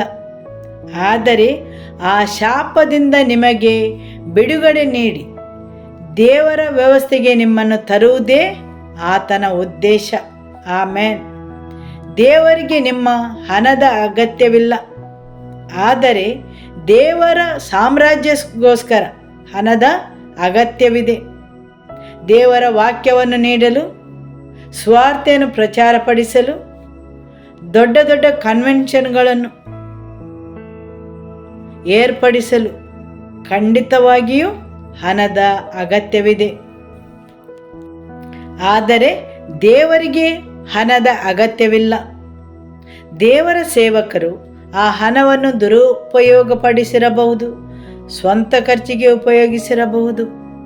ಆದರೆ ಅದನ್ನೇ ನೆವನ ಮಾಡಿ ದೇವರ ವ್ಯವಸ್ಥೆಯನ್ನು ಉಲ್ಲಂಘಿಸಲು ಸಾಧ್ಯವಿಲ್ಲ. ಆ ಕಾಲದಲ್ಲೂ ಅವರು ಎಣ್ಣೆಯನ್ನೆಲ್ಲ ಮಾರಿ ಬೇರೆ ಸರಕುಗಳನ್ನು ಮಾರಿರಬಹುದು. ಆದರೆ ದೇವರ ತತ್ವಗಳು ಎಂದಿಗೂ ಬದಲಾಗುವುದಿಲ್ಲ. ಅವುಗಳನ್ನು ನಿರಾಕರಿಸಲು ಸಾಧ್ಯವಿಲ್ಲ. ಆಮೆನ್. ನಿಮ್ಮ ಜೀವನದಲ್ಲಿ ನೀವು ಹೋರಾಟ ಮಾಡುವ ವಿಷಯಗಳನ್ನು ನೋಡಿ ಅಥವಾ ದೇವರ ತತ್ವಗಳೊಂದಿಗೆ ಪರಿಶೀಲಿಸಿರಿ. ಆರ್ಥಿಕ ವರ್ಷ ಪ್ರಾರಂಭವಾದ್ದರಿಂದ ನಾವು ಹಣಕಾಸಿನ ಬಗ್ಗೆ ಮಾತಾಡುತ್ತೇವೆ. ಆಮೆನ್. ಹಣಕಾಸಿನ ಆತ್ಮದ ಹಿಡಿತದಿಂದ ನೀವು ಹೇಗೆ ಅದನ್ನು ದೇವರ ಸಾಮ್ರಾಜ್ಯಕ್ಕೆ ತರಬಹುದು? ಭೂಲೋಕದಲ್ಲಿ ಸಂಪಾದಿಸಿದೆಲ್ಲವೂ ಶಾಪಗ್ರಸ್ತವಾಗಿದೆ. ಪ್ರತಿಯೊಂದು ಸಂಪತ್ತು ಹಾಗೂ ಸಂಪಾದಿಸಿದೆಲ್ಲವೂ ಶಾಪಗ್ರಸ್ತವಾಗಿದೆ. ಆದರೆ ದೇವರ ಅಧೀನಕ್ಕೆ ತರುವಾಗ ಎಲ್ಲವೂ ಆಶೀರ್ವಾದ ಭರಿತವಾಗುತ್ತದೆ. ನಿಮ್ಮ ಪ್ರಥಮ ಫಲ, ಕಾಣಿಕೆ, ದಶಮಾಂಶವನ್ನು ದೇವರ ಬಳಿಗೆ ತರುವಾಗ, ದೇವರಿಗೆ ಅರ್ಪಿಸುವಾಗ ಅದರ ಮೇಲೆ ಇರುವ ಎಲ್ಲ ಶಾಪಗಳು ಮುರಿದು ಬೀಳುತ್ತವೆ. ಆಮೆನ್. ಹಾಲೆಲೂಯ. ಇಬ್ರಿಯರಿಗೆ ಅಧ್ಯಾಯ 7 ವಾಕ್ಯ 1-7. ಈ ಮೆಲ್ಕಿಜೆದಕನು ಸಾಲೇಮಿನ ಅರಸನೂ ಮಹೋನ್ನತನಾದ ದೇವರ ಯಾಜಕನೂ ಆಗಿದ್ದನು. ಈತನು ರಾಜರನ್ನು ಸಂಹಾರ ಮಾಡಿ ಹಿಂದಿರುಗಿ ಬರುತ್ತಿದ್ದ ಅಬ್ರಹಾಮನನ್ನು ಎದುರುಗೊಂಡು ಅವನನ್ನು ಆಶೀರ್ವದಿಸಿದನು. ಅವನಿಗೆ ಅಬ್ರಹಾಮನು ತಾನು ಜಯಿಸಿಕೊಂಡು ಬಂದಿದ್ದ ಎಲ್ಲ ವಸ್ತುಗಳಲ್ಲಿ 10ನೇ 1 ಭಾಗವನ್ನು ಕೊಟ್ಟನು. ಮೆಲ್ಕಿಜೆದೆಕೆಂಬ ಹೆಸರಿಗೆ ಮೊದಲು ನೀತಿಯ ರಾಜ ಎಂದೂ ಆನಂತರ ಸಾಲೇಮಿನ ರಾಜ ಎಂದರೆ ಸಮಾಧಾನದ ರಾಜ ಎಂದು ಅರ್ಥ. ಹೌದು. ಇಲ್ಲಿ ನನ್ನದೊಂದು ಪ್ರಶ್ನೆ. ಅಬ್ರಹಾಮನಿಗೆ ಯಾರು ಹೇಳಿಕೊಟ್ಟರು ಮೆಲ್ಕಿಜೆದೇಕನಿಗೆ ದಶಮಾಂಶವನ್ನು ನೀಡಲು? ಆವಾಗಲೂ ಮೋಸೆಯ ಆಜ್ಞೆಗಳು ಇರಲಿಲ್ಲ. ಆಜ್ಞೆಗಳನ್ನು ಕೊಟ್ಟಿದ್ದರೆ ಇಲ್ಲ.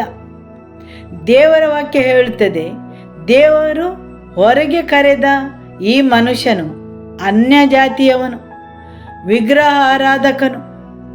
ಆದಿಕಾಂಡ ಅಧ್ಯಾಯ 12ರಲ್ಲಿ ಅವನು ಹೊರಗೆ ಬಂದಿದ್ದಾನೆ ಮತ್ತು ಅಧ್ಯಾಯ 14ರಲ್ಲಿ ಅಬ್ರಹಾಮನು ಯುದ್ಧದಿಂದ ತಾನು ಸಂಪಾದಿಸುವುದರಲ್ಲಿ 10ನೇ 1 ಪಾಲನ್ನು ತಂದು ಸಲೇಮಿನ ಅರಸನಾದ ಮೆಲ್ಕಿಜೆದೇಕನಿಗೆ ನೀಡುತ್ತಾನೆ.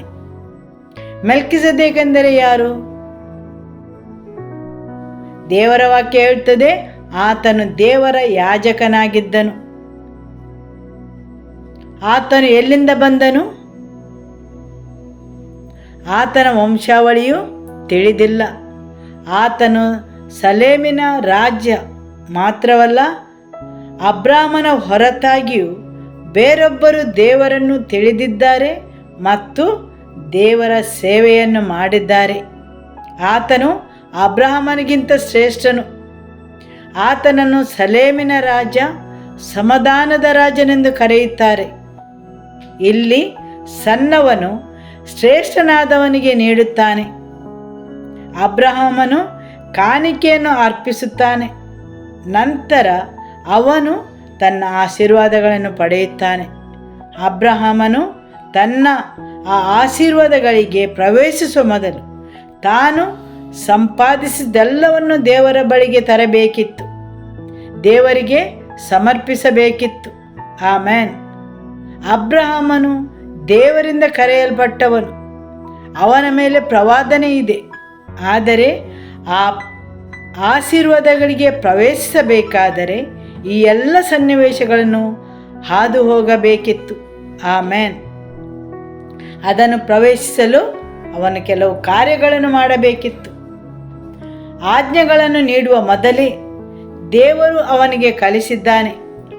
ನೀನೇನು ಸಂಪಾದಿಸುತ್ತೀ?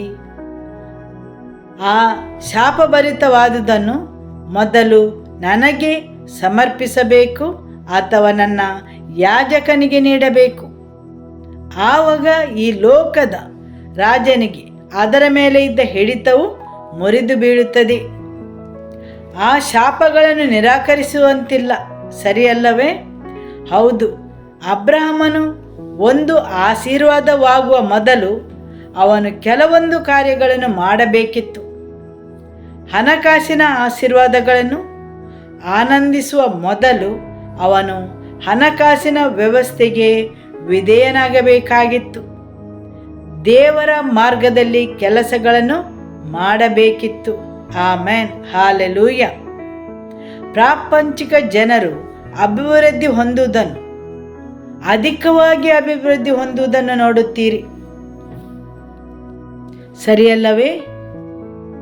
ನೀವು ನೋಡಿ, ಕೆಲವು ಜಾದುಗಾರರು, ನಟನಟಿಯರನ್ನು, ಬೇರೆ ಬೇರೆ ಸಾಮ್ರಾಜ್ಯಗಳಲ್ಲಿ ಅಂಥ ಜನರನ್ನು ನೀವು ನೋಡುತ್ತೀರಿ.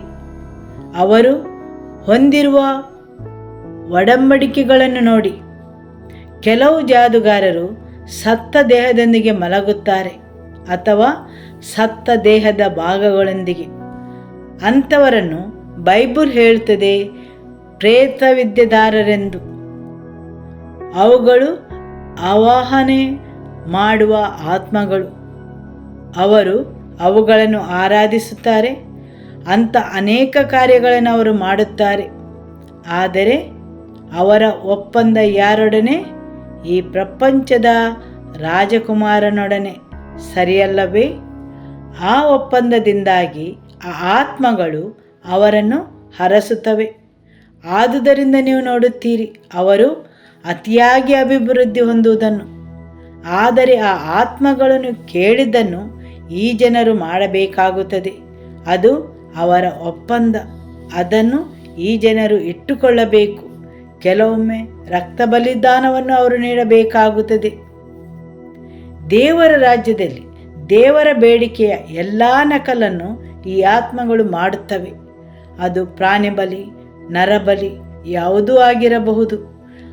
ಅದು ಆ ಆತ್ಮಗಳ ಬೇಡಿಕೆಯಂತೆ ಈ ಜನರು ಬಯಸುವ ಪ್ರಗತಿಗೆ ಅನುಸಾರವಾಗಿ ನಡೆಯುತ್ತದೆ, ಸರಿಯಲ್ಲವೇ?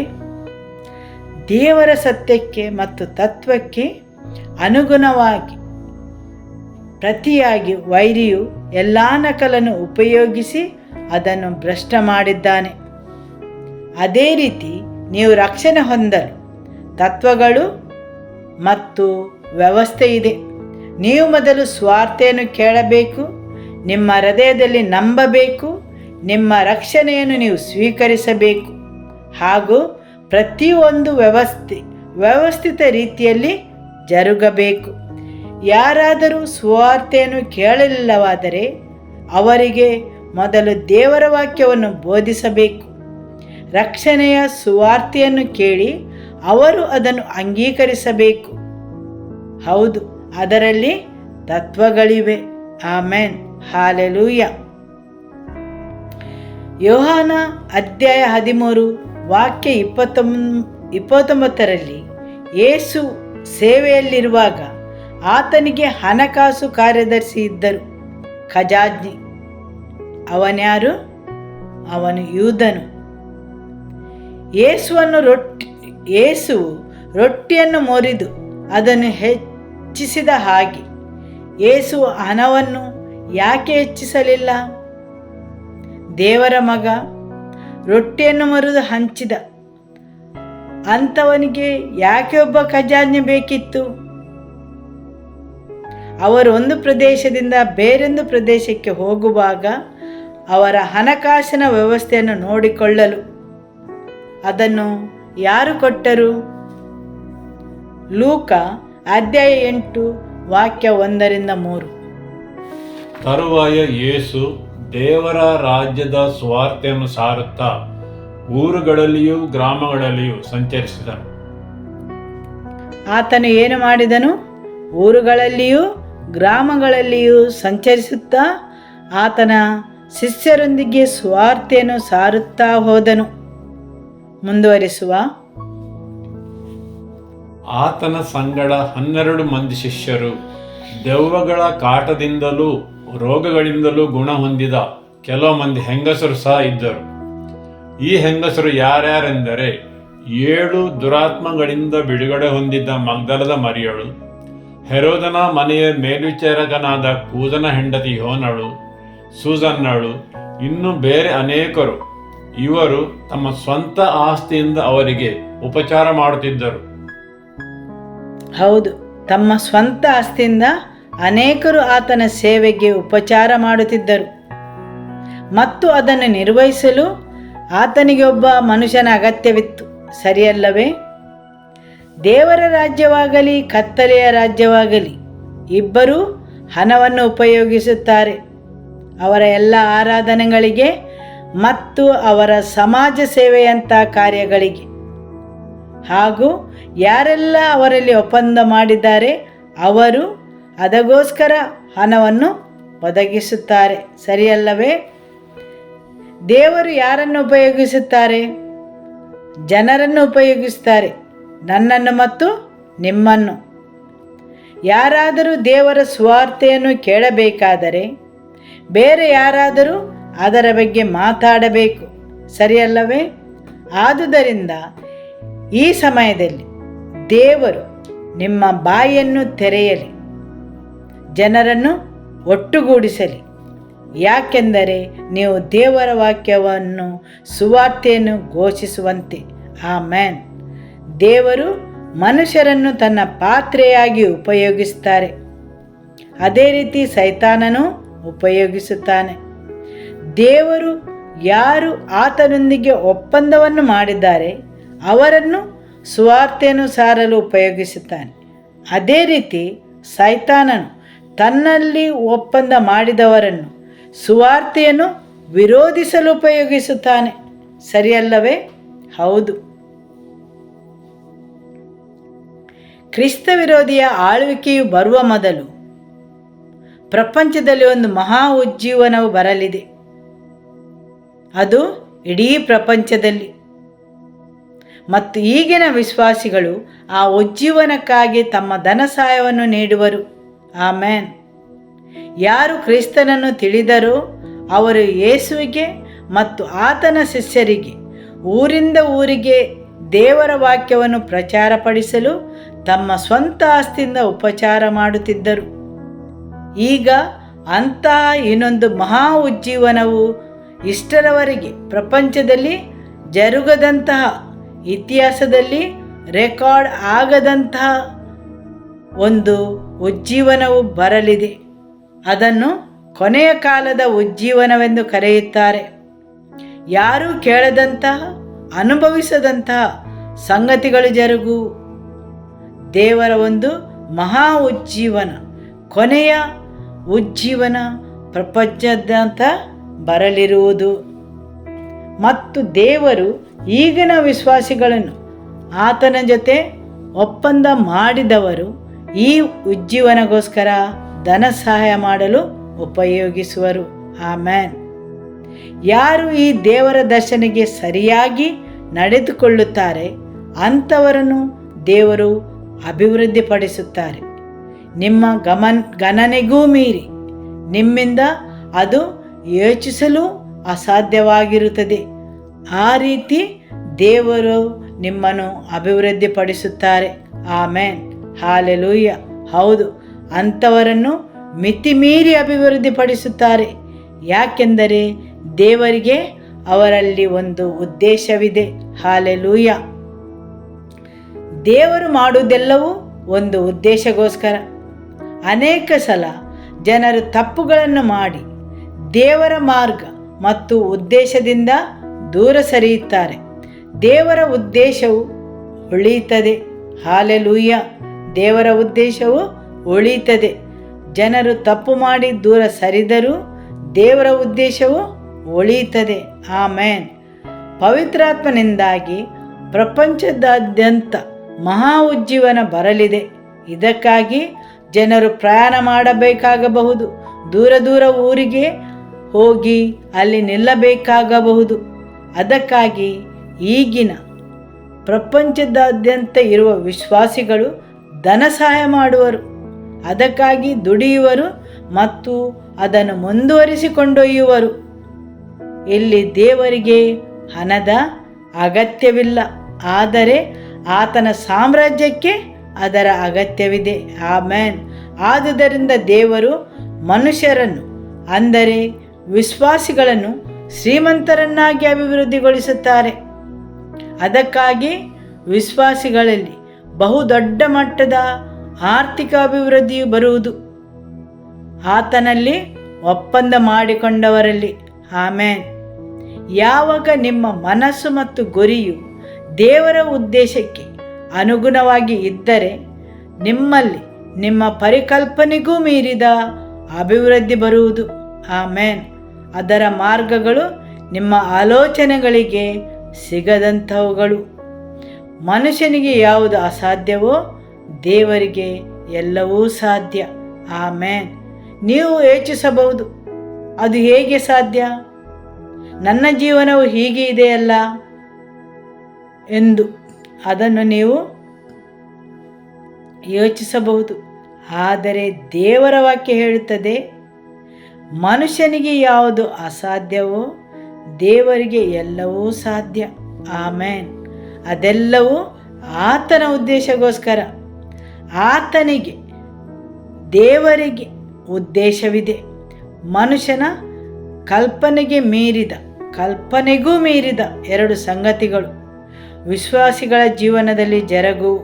ಒಂದು, ಕೊನೆಯ ಕಾಲದಲ್ಲಿ ಸಂಪತ್ತು ಐಶ್ವರ್ಯವು ಆತನ ಸಭೆಗೆ ವರ್ಗಾಯಿಸಲಾಗುವುದು ಆತನ ಉದ್ದೇಶಕ್ಕಾಗಿ. ದೇವರ ಉದ್ದೇಶವನ್ನು ಅರಿತು ಅದಕ್ಕೆ ಸರಿದೂಗಿ ನಡೆಯುವವರಲ್ಲಿ. ಆಮೆನ್. ಲೂಕ ಅಧ್ಯಾಯ 6 ವಾಕ್ಯ 38. ಕೊಡಿರಿ, ಆಗ ನಿಮಗೂ ಕೊಡಲ್ಪಡುವುದು. ಅದುಮಿ ಅಲ್ಲಾಡಿಸಿ ತುಂಬಿ ತುಳುಕುವಂತೆ ಅಳೆದು ನಿಮ್ಮ ಸೆರಗಿಗೆ ಹಾಕುವರು. ನೀವು ಅಳೆಯುವ ಅಳತೆಯಿಂದಲೇ ನಿಮಗೂ ಅಳೆದು ಕೊಡುವರು ಅಂದನು. ದೇವರ ತತ್ವವೇನೆಂದರೆ, ಕೊಡಿರಿ ಮತ್ತು ನಿಮಗೆ ಕೊಡಲ್ಪಡುವುದು. ಹಣಕಾಸಿನ ಆತ್ಮವನ್ನು ಯಾರು ಹೊಂದಿಕೊಂಡಿದ್ದಾರೆಂದು ಹೇಗೆ ತಿಳಿಯುತ್ತದೆ? ಮೊದಲನೆಯದಾಗಿ, ಹೆಚ್ಚಾಗಿ ಹಣದ ಮೇಲೆ ಗಮನವಿಡುತ್ತಾರೆ. ಎರಡನೆಯದಾಗಿ, ನಿಮಗಿಂತ ಆರ್ಥಿಕತೆಯಲ್ಲಿ ಅಭಿವೃದ್ಧಿ ಹೊಂದಿದವರಿಗೆ ಹೋಲಿಕೆ ಮಾಡಿ ಮತ್ತು ನೀವು ಅದರಿಂದ ಮತ್ಸರಕ್ಕೆ ಒಳಗಾಗುತ್ತೀರಿ. ಮೂರನೆಯದಾಗಿ, ನಿಮ್ಮ ಸಂಪತ್ತಿನ ಮುಖಾಂತರ ನಿಮ್ಮನ್ನು ಗುರುತಿಸಿಕೊಳ್ಳಲು ಬಯಸುತ್ತೀರಿ. ನಾಲ್ಕನೆಯದಾಗಿ, ದಾನ ಮಾಡಲು ಹಿಂಜರಿಯುತ್ತೀರಿ. ಐದನೆಯದಾಗಿ, ನಿಮ್ಮಲ್ಲಿದ್ದ ಹಣದ ಮೇಲೆ ನಿಮ್ಮ ಭದ್ರತೆಯನ್ನು ಬಯಸುವುದು. ಕೊನೆಯದಾಗಿ, ಹಣವನ್ನು ಕೊಡಬೇಕಾದಾಗ ನಿಮ್ಮೊಳಗೆ ಅಶಾಂತತೆ ಉಂಟಾಗುವುದು. ಇಂತಹ ವಿಶಿಷ್ಟ ಚಿಹ್ನೆಗಳು ಹಣಕಾಸಿನ ಆತ್ಮ ಹೊಂದಿದವರಲ್ಲಿ ನಾವು ನೋಡಬಹುದು. ಆಮೇನ್. ಯಾವಾಗಲೂ ಸೊಕ್ಕಿನ ಸ್ವಭಾವ, ನಾನು, ನನ್ನದು ಮತ್ತು ನನಗೆ ಎಂಬ ಸ್ವಭಾವ. ದೇವರ ಎದುರಲ್ಲಿ ಪಶ್ಚಾತ್ತಾಪ ಪಡಿರಿ, ಪಾಪವನ್ನು ತ್ಯಜಿಸಿ ವಾಕ್ಯವನ್ನು ಸ್ವೀಕರಿಸಿರಿ, ವಾಕ್ಯದ ಪ್ರಕಾರ ಸರಿದೂಗಿಸಿಕೊಳ್ಳಿರಿ. ದೇವರ ವಾಕ್ಯದ ಮುಖಾಂತರ ದೇವರನ್ನು ಅರಿತುಕೊಳ್ಳುವುದು. ದೇವರ ವಾಕ್ಯವು ಸ್ಪಷ್ಟವಾಗಿರುತ್ತದೆ, ಕನ್ನಡಿ ಇದ್ದ ಹಾಗೆ. ಆದುದರಿಂದ ಪರಿಶೀಲಿಸಿರಿ, ನಿಮ್ಮ ಗಮನವನ್ನು ಯಾರಲ್ಲಿ ಹೋಲಿಕೆ ಮಾಡುತ್ತೀರಿ. ನಿಮ್ಮನ್ನು ಗುರುತಿಸಿಕೊಳ್ಳುವ ರೀತಿ ಕೊಡಬೇಕಾದರೆ, ಓ ನನಗೆ ನಷ್ಟವಾಯಿತು ಎಂಬ ಆಲೋಚನೆ ಬಂದರೆ. ದೇವರ ವಾಕ್ಯ ಹೇಳುತ್ತದೆ, ಕೊಡಿರಿ ಮತ್ತು ನಿಮಗೆ ಕೊಡಲ್ಪಡುವುದು. ನೀವು ಉಪಯೋಗಿಸಿದ ಮಾಪನದಂತೆ ಅದುಮಿ ಅಲ್ಲಾಡಿಸಿ ತುಂಬಿ ತುಳುಕುವಂತೆ. ಮನುಷ್ಯನ ಮಾರ್ಗ ಮತ್ತು ದೇವರ ಮಾರ್ಗ. ಮನುಷ್ಯನ ಮಾರ್ಗವೆಂದರೆ ನಾವು ಕೊಡುವಾಗ ಸಾಲಗಾರರನ್ನಾಗಿಸುತ್ತೇವೆ. ಆದರೆ ದೇವರ ವಾಕ್ಯ ಹೇಳುತ್ತದೆ, ಕೊಡಿರಿ ಮತ್ತು ಕೊಡಲ್ಪಡುವುದು. ಇದು ದೇವರ ಮಾರ್ಗ. ಆದುದರಿಂದ ಪಶ್ಚಾತ್ತಾಪ ಪಡಿರಿ, ತ್ಯಜಿಸಿರಿ, ದೇವರಿಗೆ ನಿಷ್ಠೆಯಲ್ಲಿದ್ದೀರಿ ಎಂದು ಘೋಷಿಸಿರಿ. ದೇವರ ವಾಕ್ಯವು ಹೇಳಿದನ್ನು ಒಪ್ಪಿಕೊಳ್ಳಿರಿ, ಆತನ ವಾಕ್ಯವನ್ನು ಸಾರಿರಿ. ಕ್ರಿಸ್ತನು ಬಡವನಾದನು, ಯಾಕೆಂದರೆ ಆತನ ಬಡತನದಲ್ಲಿ ನಾವು ಶ್ರೀಮಂತರಾಗಲು.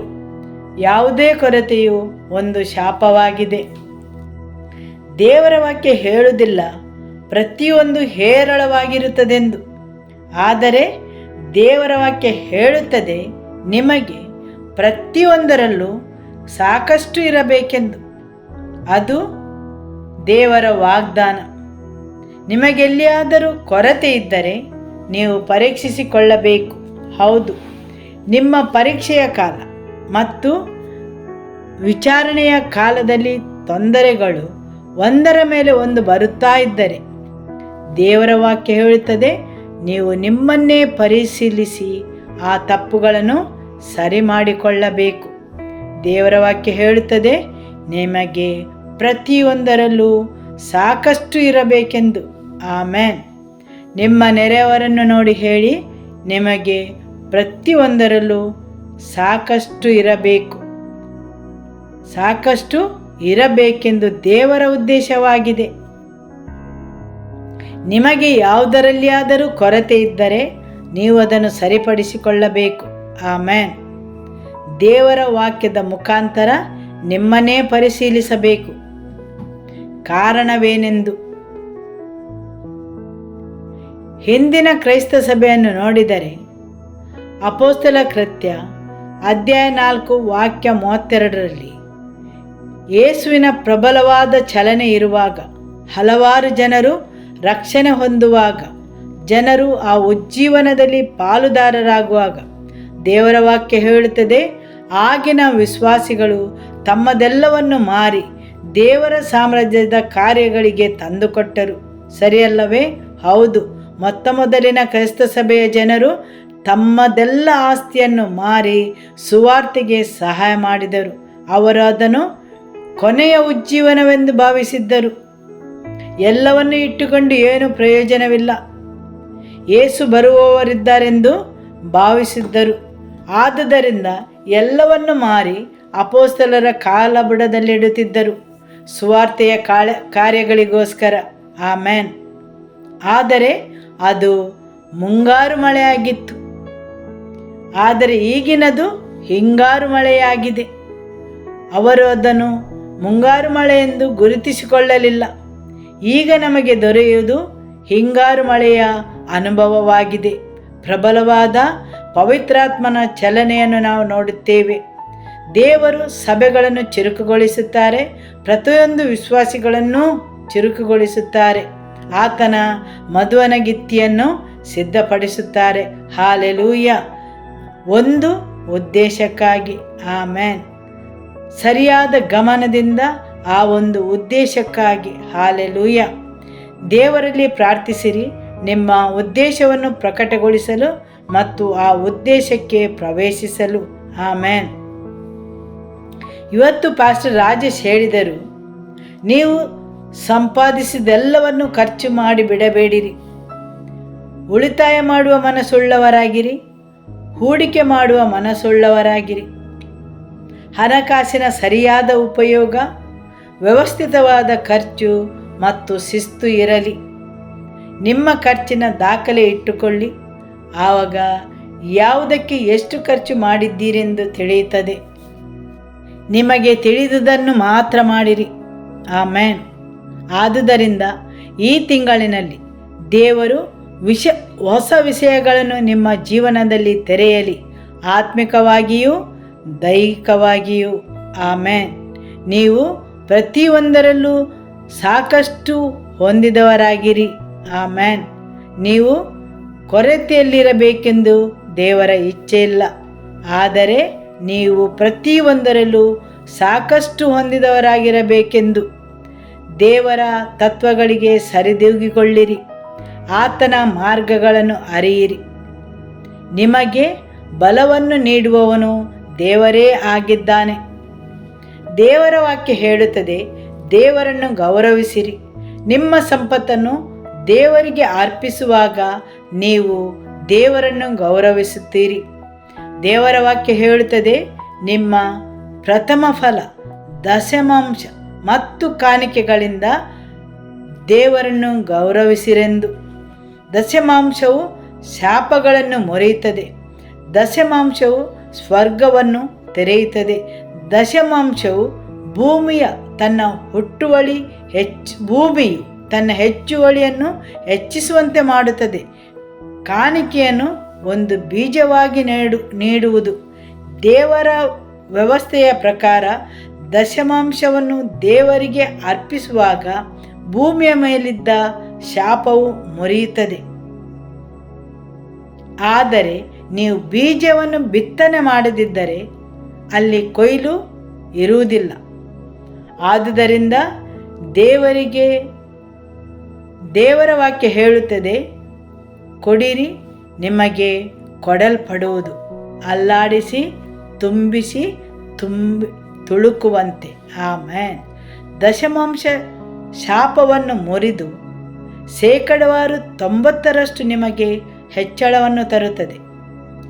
ಅನೇಕರು ದಾನವು ದಶಮಾಂಶವೆಂದು ಭಾವಿಸುತ್ತಾರೆ. ಅಲ್ಲ, ದಾನವನ್ನು ನೀವು ನಿಮ್ಮಲ್ಲಿ ಉಳಿದುದನ್ನು ನೀಡುವುದು. ಆದರೆ ದಶಮಾಂಶವೆಂದರೆ ಪ್ರಥಮ ಫಲ, ನಿಮ್ಮ ಸಂಪಾದನೆಯ ಮೊದಲನೆಯ 10ರಲ್ಲಿ 1 ದೇವರಿಗೆ ಅರ್ಪಿಸುವುದು.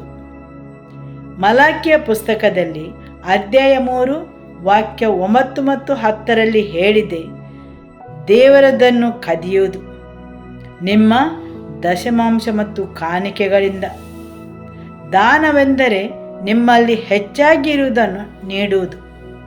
ಕಾಣಿಕೆಯು ಬೀಜವಾಗಿದೆ, ಬೀಜ ಮಾತ್ರ ಕೊಯ್ಲನ್ನು ತರುತ್ತದೆ. ದಶಮಾಂಶವು ನಿಮ್ಮ ಉಳಿದ ಹಣದ ಶಾಪವನ್ನು ಮುರಿಯುತ್ತದೆ. ಆದುದರಿಂದ ದೇವರ ವಾಕ್ಯ ಹೇಳುತ್ತದೆ, ನಿಮ್ಮ ದಶಮಾಂಶ ಮತ್ತು ಕಾಣಿಕೆಯನ್ನು ತನ್ನಿರಿ. 2 ಬೇರೆ ಬೇರೆ ಸಂಗತಿಗಳು. ನಿಮಗೆ ವ್ಯತ್ಯಾಸ ತಿಳಿತಲ್ಲವೇ? ಆದುದರಿಂದ ಕೊಡಿರಿ, ನಿಮಗೆ ಕೊಡಲ್ಪಡುವುದು. ಯಾಕೆಂದರೆ ದೇವರು ನಿಮಗೆ ಆಶೀರ್ವದಿಸಲು ನೀವು ಮೊದಲು ಏನನ್ನಾದರೂ ಕೊಡಬೇಕು, ಅದು ನಿಮ್ಮ ಕಾಣಿಕೆಯಾಗಿದೆ. ಆದುದರಿಂದ ನಿಮ್ಮ ಹೃದಯವನ್ನು ದೇವರ ಮುಂದೆ ತನ್ನಿ. ನಿಮ್ಮ ಅಜ್ಞಾನಕ್ಕೆ ದೇವರಲ್ಲಿ ಕ್ಷಮೆಯನ್ನು ಬೇಡಿರಿ ಮತ್ತು ನಿಮ್ಮನ್ನು ಆತನ ರಕ್ತದಿಂದ ಶುದ್ಧೀಕರಿಸಲು ಕೇಳಿಕೊಳ್ಳಿರಿ. ಆಮೇನ್. ಹಾಲೆಲೂಯ್ಯ. ದೇವರ ವಾಕ್ಯಗೋಸ್ಕರ ಸ್ತುತಿಯನ್ನು ಸಲ್ಲಿಸುವ, ಆತನ ನಾಮವನ್ನು ಹರಸುವ. ಯೇಸುವೇ ಸ್ತೋತ್ರ, ಕರ್ತನೆ ವಂದನೆ. ಆಮೇನ್. Thank you, Jesus. Thank you for every life in this place. We bring every life under your blood, Lord. Every household under your blood, Lord. And we speak forth for your grace and your mercy to abound over every life, Lord. May there be seasons of refreshing over every life. Draw every heart closer to you, Lord. Let every walls of separation to be broken down, Lord. Every life to be drawn to a place of deep intimacy, Lord. To place of encounter, Lord. May there be fresh hunger within every heart and every life, Lord, to seek after thee, to pursue after thee, Father. Bless every life, Lord. In Jesus' name, amen. May the love of God the Father, may the peace of our Lord Jesus Christ, and the fellowship of the Holy Spirit be with you all. In Jesus' name. Shalom.